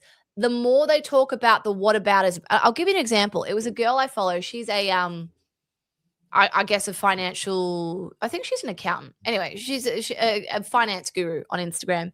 And she put up something, and it was a simple post. She was at her kids' school fete, and they're walking around. The sun was shining, the birds were chirping, and she made this comment. Isn't it nice that we still get to enjoy moments like this where you can be with your kids? They've got face painting, they're running around, they've got fairy floss and bloody crap all over their faces. They're having fun, a bit like those videos I just showed. And in the comments, someone said, not everyone lives in a leafy suburb. You're tone deaf. You don't understand. We don't all have that privilege.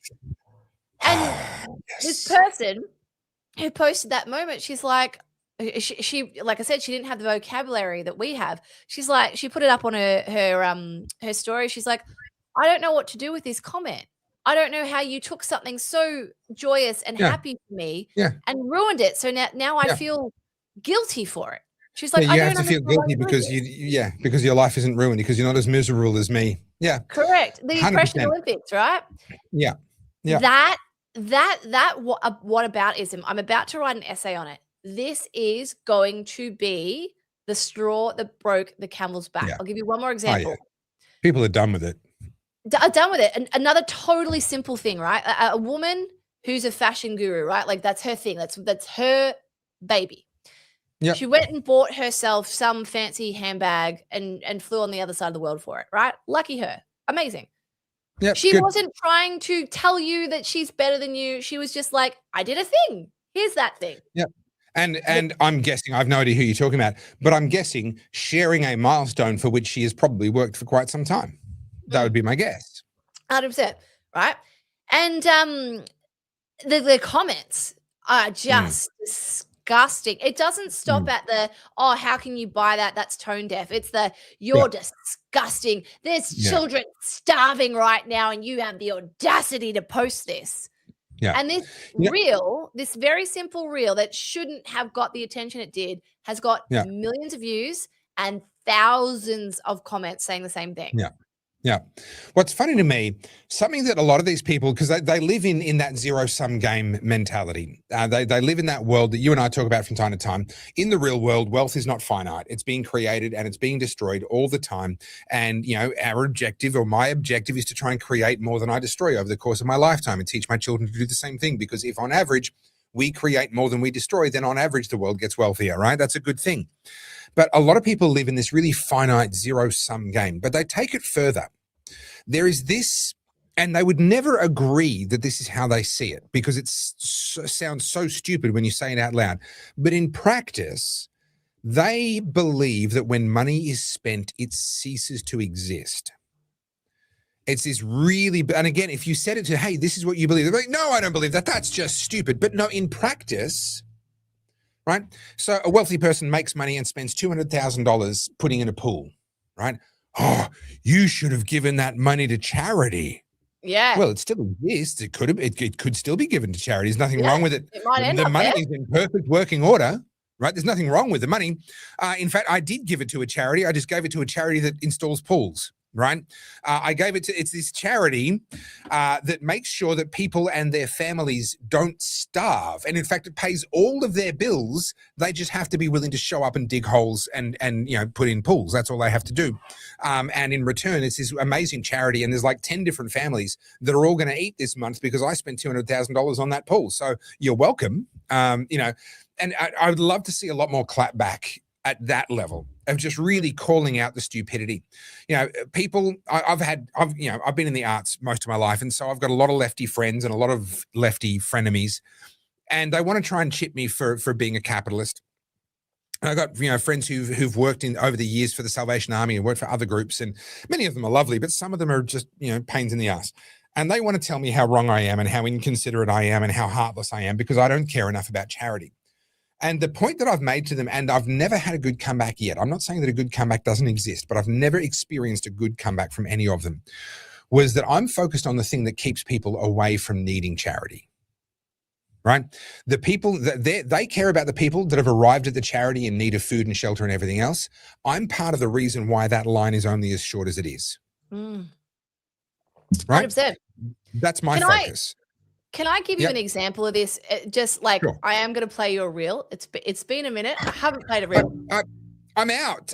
How could you? Sorry, you just have to. I'm going to have to resort to the cocaine.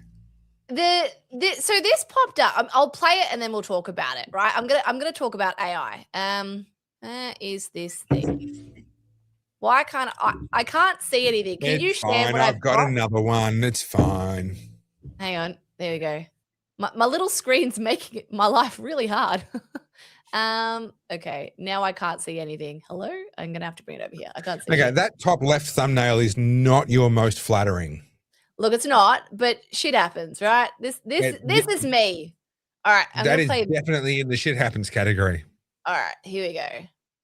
AI. The thing I've learned about technology is if you don't get a little bit of understanding from the very beginning, it just speeds past you. For someone who is as successful as Reese Witherspoon, I'm a little shocked to hear she's a latecomer to the AI game. But maybe that is the luxury of being obscenely wealthy. She's asking her followers if they want to learn about AI, and the comments section is full of women refusing AI. Comments like, it's satanic and it's destroying the planet, we've all got to boycott it, and this ain't it. One after another, women telling other women to stay away, which means stay small and ultimately get left behind. I find this kind of mob mindset wildly fascinating, as it's generally women who are expressing their skepticism, but also policing each other's curiosity. Almost like it's making sure that no one else in the comment section dared to ask a question, let alone admit that they might want to learn. I've had plenty of people say, oh, did ChatGPT write that for you? As if the implication is meant to wound me, and as if using an AI tool is evidence of your thoughtlessness and your laziness. Ironically, the people lobbing that particular grenade have no idea what AI can actually do right now, because who's honestly using ChatGPT to do their writing in 2026? All I hear is fear and judgment, as these people are completely in the dark about where AI is going and where it will be in 3 or 10 years' time. As is typical of social media, they have mistaken their ignorance for virtue, I guess. Every major technological shift in human history has been met with the same chorus. Socrates warned that writing itself would create forgetfulness in the soul, because once thoughts could be written down, people would stop bothering to remember them. When Gutenberg's printing press arrived in the 15th century, critics called mass-produced books printed poison. Victorian commentators insisted that traveling on trains above 20 miles an hour would asphyxiate passengers. And when the telephone entered private homes, critics feared it would cause deafness and lead women away from their proper domestic duties. And of course, the internet was going to rot our attention spans.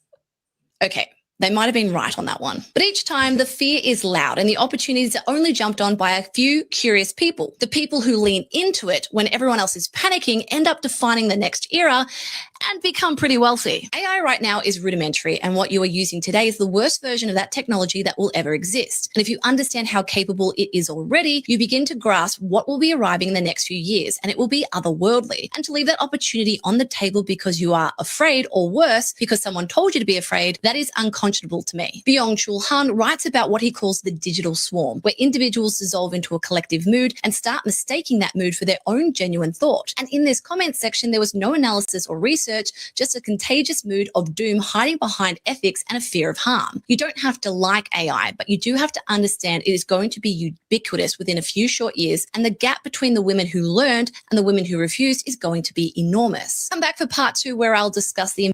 All right. The reason All right, hold up. Go. Hold up. No, misinformation and disinformation was rife. Firstly, I think that whole video is AI. I can tell by the pixels, okay? But also, you made the claim that the version of AI that we have right now is the worst that will ever exist. That is misinformation. The worst version of AI that will ever exist was the Magic 8 Ball. Okay? I've got one of those. That's the worst version of AI that will ever exist. Okay? Nothing let's will ask a ever question. be worse. Nothing will ever be worse than the Magic 8 Ball as being AI. Is Carly going to be worth a lot of money one day? Most likely. It's not a yes. But I mean, it's possible. It's not out of the realm of possibility. I mean, what, when being sold off as spare parts? Like, it's like, at what point are we talking about here? I mean, OnlyFans is still not off the table. You know what I mean? Look, that might as well be spare parts. Anyway, sorry, you had a point you wanted to make. Okay, so this whole AI thing, people are really angry with me about it. Really angry. And people are resorting to all sorts of pejoratives. You don't know what you're talking about. You haven't looked into this. You're an idiot. And I'm like, okay, cool. I did the thing that you told me I had to do, which was to go and get the university degree. I did that. That's not enough for you, right? The goalposts forever shift. What scared me most of this? When I say scared, because I'm like, you idiots are going to be left behind. Women are discouraging other women from embracing something that is going to supercharge the careers of so many men. And already there's a huge documentary that's come out.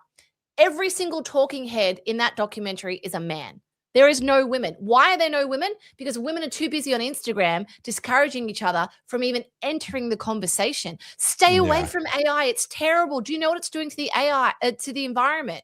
These are all fair comments, right? Like, all right, let's talk about the environment. What is already happening? You don't actually care about that problem. That's just your get out of jail free card. So you don't even have to have the conversation. Because if you actually cared about the environmental impacts of AI, you'll be well versed with what is already happening, getting it into orbit. They're taking the data centers into space and setting up cooling systems up there. It's already happening. They've already deployed an LLM up into orbit.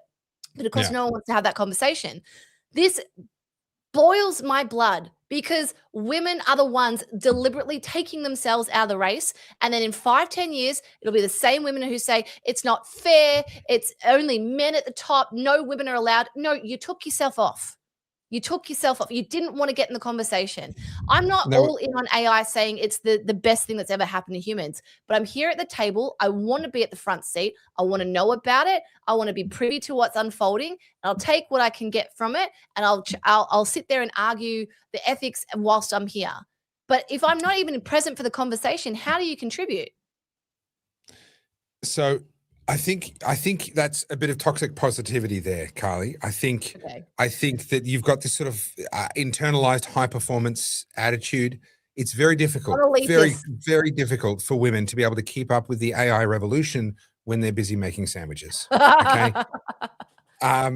It's like I think you just need to lower your expectations. These are women we're talking about here, Carly. You just are they making sandwiches, or are they cutting their breasts off and dyeing their hair purple? It's very confusing to me. It's very, very difficult to tell these days.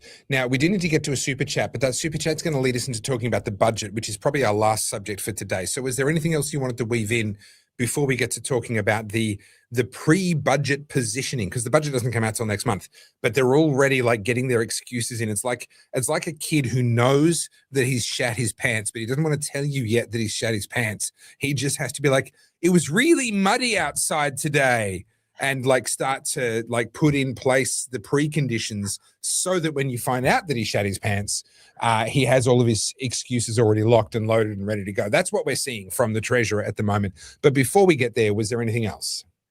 No, you guys can argue with me in the comments about AI, but all I'll say is this: if you're not even willing to engage in the discussion, I'm just saying. Meh. Me. All right. Tony Wong says democracy values novelty for novelty's sake. Read Tocqueville, which is Alexis de Tocqueville, Democracy in America. I have read. It's a ridiculously thick, exceptionally boring thing that I really didn't think was as great as what people said it was. Like, seriously, just write it on a post-it note. It would have been fine. But anyway, that doesn't amount to a fundamental solution. Now, this was posted whilst I was talking about, or in response to the question about how do we get rid of the communist dictators, etc. So I don't know the exact context of that final part. That doesn't amount to a fundamental solution. Not sure. But on this comment about democracy values novelty for novelty's sake, yeah, human beings are attracted to the thing that's novel. We like dopamine, and dopamine is a novelty drug. That's kind of hardwired into us. That's why we get tired of a given leader. A leader might be perfectly good, but after a certain amount of time, we go, it's time to give the other guy a go. I'm just kind of sick of this one. That's why fashion changes. That's why all these things happen, is because, yeah, we like a little bit of novelty. But fundamentally, democracy, politics, runs on the exact same thing that everything runs on. People overvalue everything else and undervalue the role of incentives. Right? I've said it before. I'll say it again. Show me the incentives. I will show you the outcome. Because people will say all kinds of things about what they like, about what they want, about all kinds of things. But when push comes to shove, they will do what they believe is in their best interests. And that comes down to incentives. Carlz, you look like you have something you want to say on that. I was going to say, you couldn't let this conversation go. You had to bring it back for another week.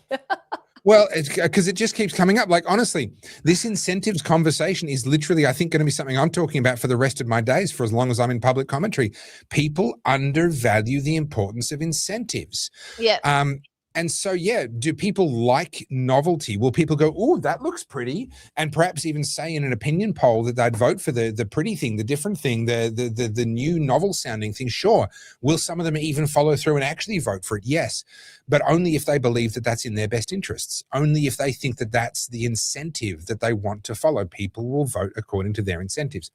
People lie with their words, but they tell the truth with their money. And most of the time they tell the truth with their vote as well. Mm-hmm. They will say what they actually think when push comes to shove when they vote.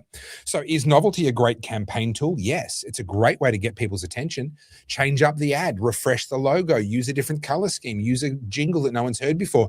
You know, on radio, it was getting louder and louder and louder, and all the ads were competing for attention. So then the thing became have silence.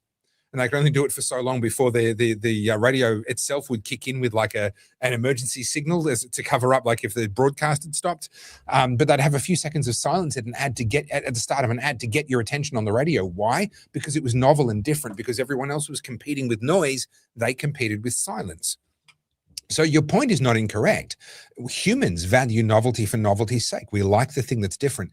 But honestly, nothing comes close to overriding incentives. This is why I fight the fight that I fight. This is why I try and help people to understand the world.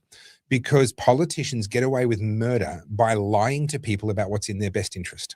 They make people believe that the best thing they could do is vote for them because they're going to give them an extra handout. Now, the incentive is my life gets easier in the short term. The cost is their life gets a lot harder in the long term, but they don't care about that because the politicians are very good at their messaging and making them focus on the short term. They're dangling the carrot without letting them see the cliff that they're being led towards. And my job is to help them see the cliff, to help them understand the bigger picture of the incentives. It's still all about the incentives, but incentives can be seen in a different frame, a very short-term one or a more long-term one. For me, when I became a dad, I started to think in multi-generational terms. That was something that I hadn't done before. I'd thought in maybe 5-year terms, certainly 3-year terms, sure. 5-year terms, yeah. 10-year terms, not really. Then I became a dad and I started to think in 40 and 50 and 80-year terms. It was an entirely new experience for me. And part of my role, as I see it, as I commentate on politics and break down policy and do what I do in my videos, is to try and change people's frame of reference so that they can better analyze the incentives and respond to them accordingly. So all I'm going to say, like I've read de Tocqueville, at least I've read Democracy in America. Very boring. I think over-egged. I don't think it's as great as people make it out to be. It was interesting. It had some insights, but honestly, a hard read for not a lot of payoff. And could have been a much shorter. It could have been like the length of a Solzhenitsyn pamphlet, right? Honestly, if Solzhenitsyn can write the Gulag Archipelago in that many pages, de Tocqueville could have written Democracy in America in that many pages. Honestly, the dude's just using way too many words. However, That is academia. Well, yeah. However, I think that the ultimate issue is not novelty. The ultimate issue is incentives, and we are allowing our politicians to lie about what's in someone's best interest by focusing on the short term. And a big part of the job that we have to do, which Carly said earlier, was to talk to our neighbors, etc. That's absolutely true. A big part of those conversations has to be reframing it so that they can see a bigger picture and understand the perspectives. Understand the incentives from a bigger perspective. The other thing is too, and I know, like, I agree with you 100%. I definitely agree with you. I just like giving you shit, but sure, please do. The other part of this, you talk about incentives. It's also the reclaiming agency at an individual level, because every conversation I'm engaging in at the moment, people are like, oh, it's all fucked. Everything's done for us. It's all selected, not elected. It's all the other, right? Yeah. Sure, those you things have no control. But there's things you can be doing, but so long as you're focusing on those external factors, it becomes a lot easier to take yourself out of the game, which is why, like, you know, whether it's, I'm talking about AI or whatnot, I'm not saying we're all meant to be like billionaire Fortune 500 CEOs, but there are things you could Only me. be doing. I'm meant to be. Yeah. I told you, I don't want to be a billionaire. Multi-millionaire, yes. But, you know, there are so many things we could be doing, but because we get fixated on focusing things on outside of our control, it absolves us of any responsibility to take any control of our lives. And this is not a pep talk. I'm not trying to like Tony Robbins you. I'm literally just going, guys, channel some of that energy back to yourself. This is how you win. 100%. Right 100%. now, everyone's either complacent or they've resigned to the fact that they were all doomed. Like the amount of times I see the comment, oh, just send the asteroid already. I'm like, really? I've written that comment a few times. Yeah, I know you have. But like, some people think that's it. Like, we're done. Like, this is the West is collapsing. We're going to be completely overrun, and we're done. I disagree. Oh, so do I. But a big part of this is, and this is not a political left-right thing. This is just a human condition. It becomes a lot easier to not have to participate when you go, oh, well, we're fucked anyway. So what's the point? Yeah, that's right. It's a form of cop-out. Yeah. All right. Let me touch on the budget quickly before we wind up. So there is positioning happening right now. Jim Chalmers, the Treasurer, and Anthony Albanese, the Prime Minister, are positioning in preparation for this budget. This is a really tricky one if you believe in Keynesian economic theory, which is the dominant economic theory that most Western countries operate under. I think it's completely wrong. I think the fact that we use Keynesian economic theory explains a lot of the trouble that we're in. However, it is the dominant economic theory. Under Keynesian theory, the economy runs basically with a big thermostat that the government can control via monetary policy. They control it using interest rates. If they lower interest rates, then they increase the money supply because people will borrow more. Increasing the money supply leads to increased economic activity, leads to an economic upturn. If the economy gets a bit too hot, which you'll see because of inflation, supposedly, then you can turn the thermostat back down again, which means you raise interest rates, you make borrowing money more expensive. People won't borrow money, the money supply contracts, and therefore you can slow the economy down. I think it's an absolute load of horse shit. I am very much in the Austrian economics bucket. And essentially the way that we see it is when you turn the thermostat up, i.e. when you make monetary supply more abundant, that is what causes the inflation. There's a direct correlation between money supply and inflation. But anyway, that's another story. From Jim Chalmers' point of view, he's coming at it from a Keynesian economic perspective. He has two competing things that aren't supposed to happen at the same time. And that is a high inflationary period ahead with rapidly rising costs due to the cost of shipping and the cost of transport as a result of the global oil supply shock, and a contracting economy. And we know that the economy is contracting on a per capita basis. It went backwards, I think, 0.8% on a per capita basis in 2025. And it's going to contract again this year on a per capita basis. The only reason the GDP of Australia is growing is because we're importing extra people. So this, under Keynesian economic theory, this isn't really meant to happen.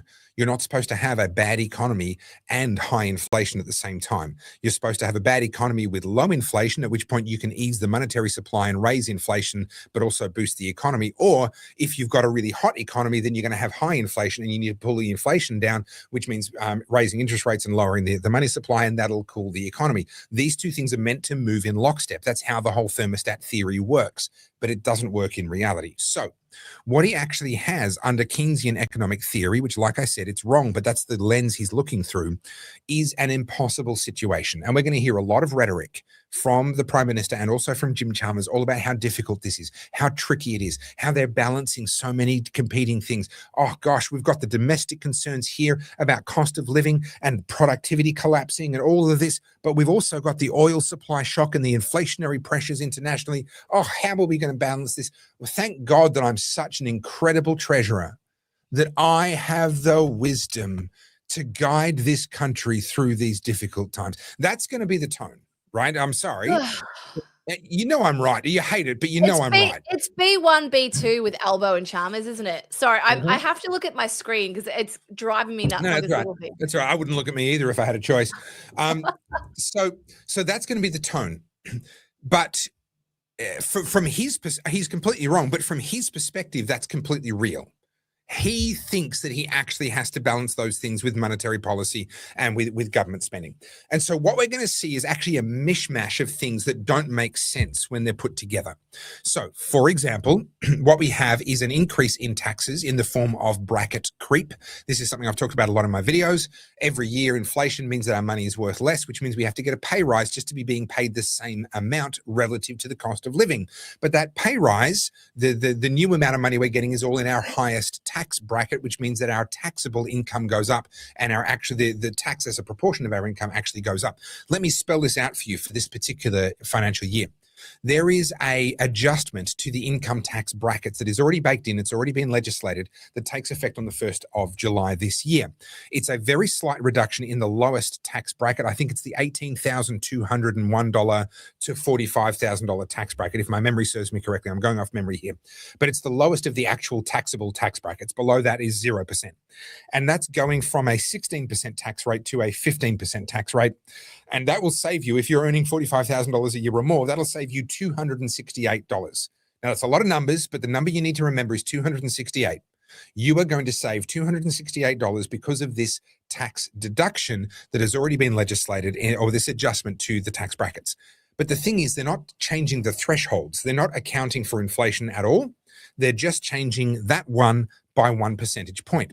What does that mean? Well, according to the ABS, and I did look this up earlier today, the average, which is higher than the median, but the average full-time worker in Australia is earning $106,000 a year. Now, that's a terrifying number, because I tell you what, most of us are getting left behind on that number. But $106,000 a year is the average for someone who's working full-time. For them to get a 3.8% pay rise, which would simply be keeping up with inflation from last year, that's all it would be doing, 3.8% puts them in something in the realm of $4,500 or so in, or just over 4,000, I can't remember exactly, dollars in increase in pay. But all of that is taxed at that individual's highest tax bracket, which, because they're on $100,000 a year, is 30%. So 30% of the new tax, of the new pay, is lost immediately in tax. That worked out to be about $1,200 and something dollars. I don't remember the number. The upshot was this: that $268, which is a number I do most definitely remember, that was saved from the adjustment to the tax bracket. Well, that's nice, but that same individual, the average full-time income worker, is going to be paying an extra $1,200, which means the difference is going to be something like $950 more tax that will be paid by an individual who is simply keeping up with inflation. But here's the thing: Jim Chalmers is going to tell you all about the tax cut. He's going to tell you all about how, yes, we're changing the tax rate in that tax bracket. It's going to save Australians $238. No one is going to talk about tax bracket creep. No one is going to talk about the fact that actually an average full-time Australian income earner who is simply keeping up with inflation will be paying nearly $1,000 more tax next year than what they paid last year. I really don't think that messaging is going to do well for Jim, because remember how they said we're going to get $275 off our electricity? No disrespect. I know to some people $258 is a lot of money, but $258, like, that's not even our weekly grocery bill. That's not even a week's worth Right, of rent. yeah. It's Yeah. inconsequential. It's such a stupid number that you're like, Yeah. "Well, Yeah, dude." yeah, it's insane. And It's insulting. yeah, it is insulting. If they bring that to market, watch them get absolutely ridiculed. A perfect example of this, you know how Albo was flying around trying to secure us some more diesel or some more crude? Yeah. And he's Yeah. like, I got us 100 million liters of diesel Yeah. or crude, whatever it was. And it's like, wait, we used 900, we used 90 million a day. So you got us a Yeah. day and a bit's fuel? Yeah. Yeah, that's right. But Now, they I'm don't just trying to care find a 'cause video it sounds here. like a lot, right? Just trying to find a video here, which is my coverage of bracket creep using poker chips. Topher Field bracket creep, poker chips. I'm using Google. Have we got good comments? Sorry? I said I can't see the comments when I'm on my little screen. So Okay, yeah. Okay, so there was a comment asking me to explain it all again. And I was just going to say I'm not going to explain it all again, but go to this video. But I can't find the video. So I have done a video where I used poker chips, different colored poker chips, to explain the different tax brackets and how bracket creep works. I don't know how to find it because I couldn't when I just had a look at it. But I'm gonna do a new one. Yeah, if you can find it, if you can find my bracket creep video, then that'll explain how the whole thing works. But that's only one part of what's happening with the budget. Another part of what's happening with the budget is finally they're tackling the out of control growth in the NDIS. Did you read all of the headlines? Jim Chalmers is always getting tough on the NDIS. Oh my goodness. Did you know that NDIS recipients are lying awake at night in fear of what Jim Chalmers might do to their NDIS? Well, I'm happy to tell you, have no fear, because the press around this was so bad for Labor, they've actually had to already preface what they're going to do. Normally, they try and keep most of it under wraps. They have already said there will be no actual cuts to the NDIS. They're going to cut the growth, which is currently running at about 10 to 10.3% per annum. Their target is to cut the growth of the NDIS down to 5 to 6% per annum, which, by the way, is still higher than inflation. So what they're going to do is they're going to try and keep a certain amount of headlines running about cuts to the NDIS because they know that plays well to voters in the middle who are concerned about the budget. Meanwhile, they're going to be making sure that they don't actually cut the NDIS because that would cost them too many voters from within their own home base, which are a lot of welfare recipients. So again, we're going to hear a whole lot of rhetoric around cuts and responsible budget management and all that kind of crap. In actual fact, the NDIS will keep going up, just at perhaps only about half of what it was previously. But that's assuming they actually succeed in cutting the growth. Chances are they won't, and it'll keep growing at 9-10%, and we really won't be better off at all. So that's NDIS. Have you got something you want to bring up here? Yeah, so I sent this to you last week, and I want you to react to it. I'm going to put you on the spot, and all people in the chat will make you do it though. I recorded a react video to this today. Oh, did you? Roy's already got it. He's already editing it.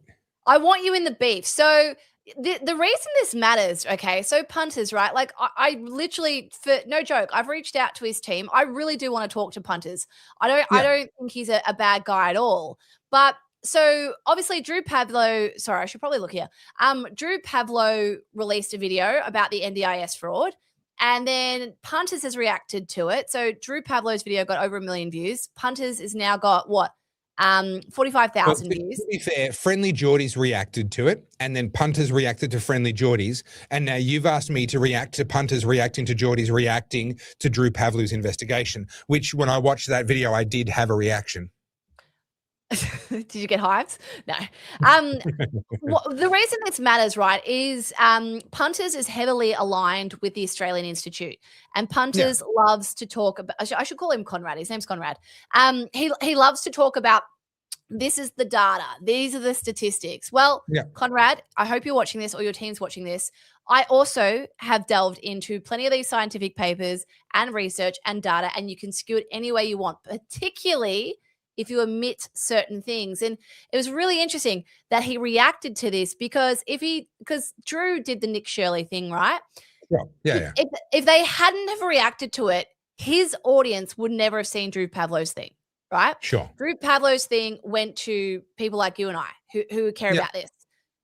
Geordie's doing it. Punt is doing it. You're bringing it to your own audience's attention. You're worried. You care about this, right? Yeah. So I actually think this NDIS scam or frauds is going to cause more and more people to become more engaged in it. This is like the whole what do you call it? Reticular activated system, right? Yeah. You see a red it's car. It's also the Streisand effect. It's sort of, they're saying, oh, don't look at the fraud, don't look at the fraud, and everyone's like, hang on, what's over there? Yeah, so it's a Streisand effect, but it's also your reticular activated system. I think I got that right. Where you think about a red car and then you see red cars everywhere. You've just put it in their mind that these NDIS scammers, some of them exist because of privatization. You watch now, there will be people doing exposés on locals because everyone knows a dodgy fucker. Everyone. Oh yeah. You watch. So you've just started a social contagion. So normally when you send me something and say you should react to this, I have it actually saved as a what do you call it? A pro forma message, a template in my phone for my my messages. Carly, go fuck yourself. That's just the template that I load up and send in reply. He does, to be fair. And I had that loaded up and ready to send, and I went, oh, maybe I should actually watch it this time rather than just gleefully reveling in telling you to go fuck yourself. So I did, and I tell you what, my reticular activating system was most definitely activated. My almonds have never been more activated. Because what both he and Friendly Geordies were doing, and people kind of lump them both together, Friendly Geordies and Punters Politics, they are very, very different people. Friendly Geordies, I really can't stand. Everything about him just rubs me up the wrong way. Punter, I actually like. I think he's funny. I think he does a good job of what he does. I think he and I have. I think he's a good dude. Yeah, I'd have a beer with him. But he and I see the world very, very differently. And this video really brings that out, because what both he and, in this case, Jordan Shanks, Friendly Geordies, were both doing was saying that all of this fraud is because they involved the private sector. Yeah. They were 100% saying it's because it's not a pure government department. If it was a pure government department, we wouldn't have this problem. If it was like, I don't know, Centrelink, not that they said that, but like that's basically what they're saying. Like it's because the private sector is involved. The point that I make is that they're failing to actually understand that there aren't two economies, the government sector and the private sector. There's three. There's the government sector, government departments and all their employees. There's the free markets, which is where people are actually able to offer products and make decisions without the government interfering. Then there's this big mess in between, which is where you've got private ownership, but government control. And you cannot blame the free market when there is a failure of government-controlled, privately owned companies. This is what Benito Mussolini defined as fascism, the merger, the functional merger of the state and corporations. Everything by the state, everything for the state, nothing against the state.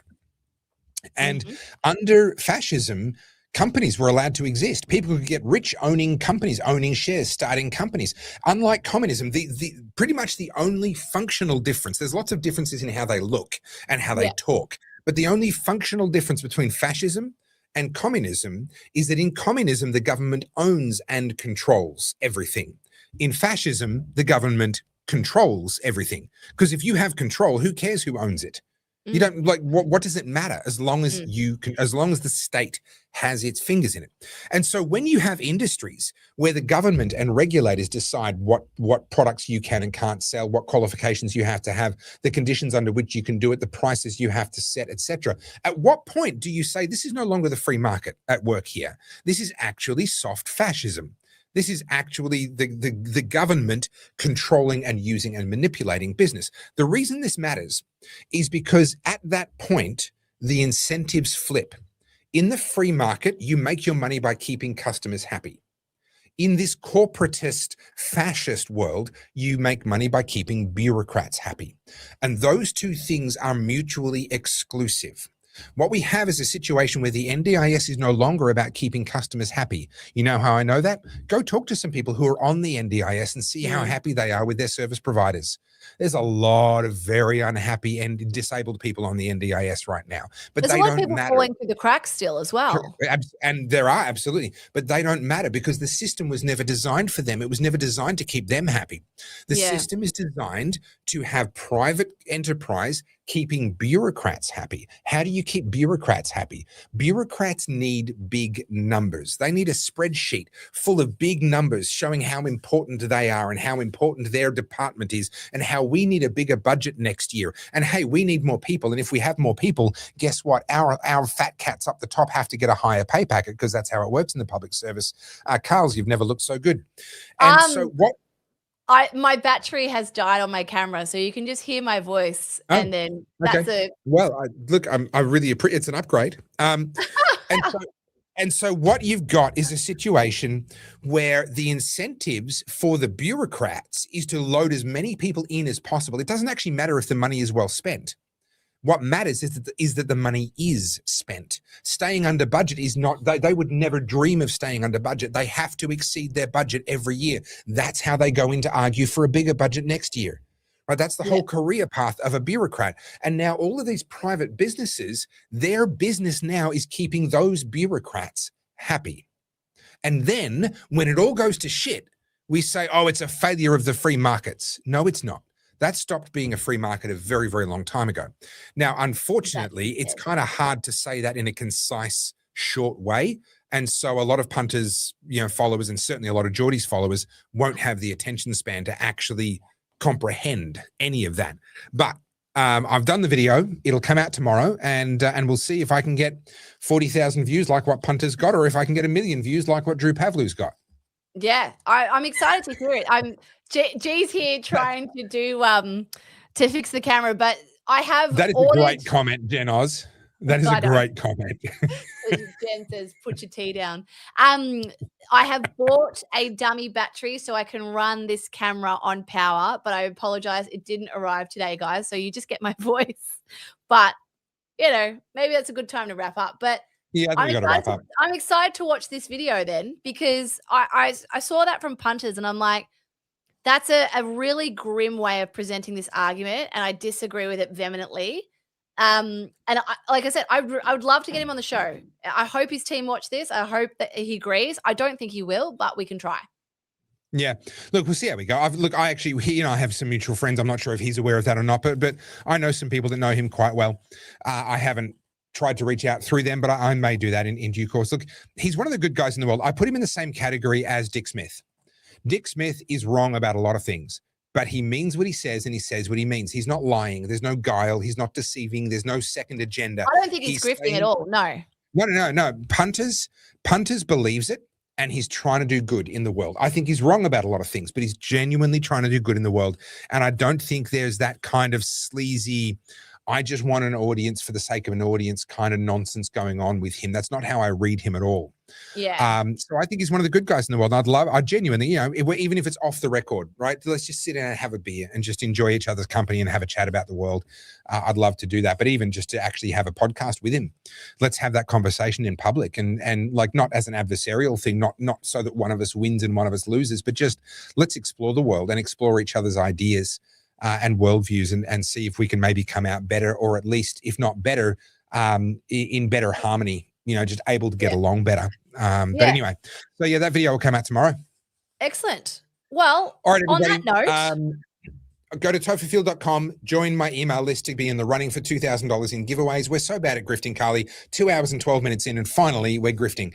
Go to topherfield.com, sign up for my email list. You'll be in the running for $2,000 in giveaways. While you're there, check out my books, DVDs, T-shirts, hoodies, caps, stickers, and all the other stuff that's there. And Carly, we did mention AI today. If someone was interested in your AI course, which I did see a comment on that topic, where would they find it? You can go to carlzjsoda.com. It's $99. The next one will be increasing to $159. And what I have actually developed is not just a masterclass. For you. Hang on, you can't see me, but I want to show you what's in here. Allow me. No, I like it better this way. Can we just pretend we can't see anything from you? Oh. The audacity. 1 minute. I'm bringing this up. Hang on. Goodness, I've given you 133 of them already. Okay. So, guys, This is the back end. This is my school community where everyone's just hanging out. And if you have a look in here, I have built all of these prompts for either Claude or ChatGPT. There is everything in here: productivity, travel, meal prepping, homeschooling, right? And then if we come back over here, I've given you guys like free skills that you can download and import into Claude to get more out of your AI. There's 2 different masterclasses. There's round 1, which is more for very, very beginners. There's here for beginners and intermediate. You get a free 90-page book and, if you can believe it, a pack of steak knives. I thought you were going to say a pack of cigarettes. I was like, well, I mean, cigars and I'm in. I mean, I could bring some cigarettes in. I just got to import them from China. Cigars, because please. I have never smoked a cigarette in my life. Thank you very much. Cigars, because, you know, no cigarette is going to touch these lips. Gosh, how very low rent of you. On that happy note, everybody, thanks for joining us. We'll see you on Wednesday for the main show of the week. But for now, look after yourselves. Thanks for watching. Have fun. Thanks, guys. Peace and out. I'll have a camera back that makes it through the whole show next week on Wednesday. But look, I mean, could you just do the show like this? I mean, that'd be fine too, wouldn't it? I mean, to be fair, to go from destroying a 29-day-old laptop to being able to get this all set up and ready and a new set, props to my boyfriend. Look, it would not be an Oddcast if it weren't for technical difficulties. And we both had them. Yours were more dramatic. Yours were more dramatic. I will give you that. You won the contest, and I'm very happy to let you win that. I do not wish to have anything spilled on any of my computers. Beg your pardon. But well done. And I will try and get a better cable and figure out why my Roadcaster video does not want to talk to my laptop before next week. Gremlins. Internet gremlins. That's the answer. All right, Yep. guys. Bye. I'm waving. Bye.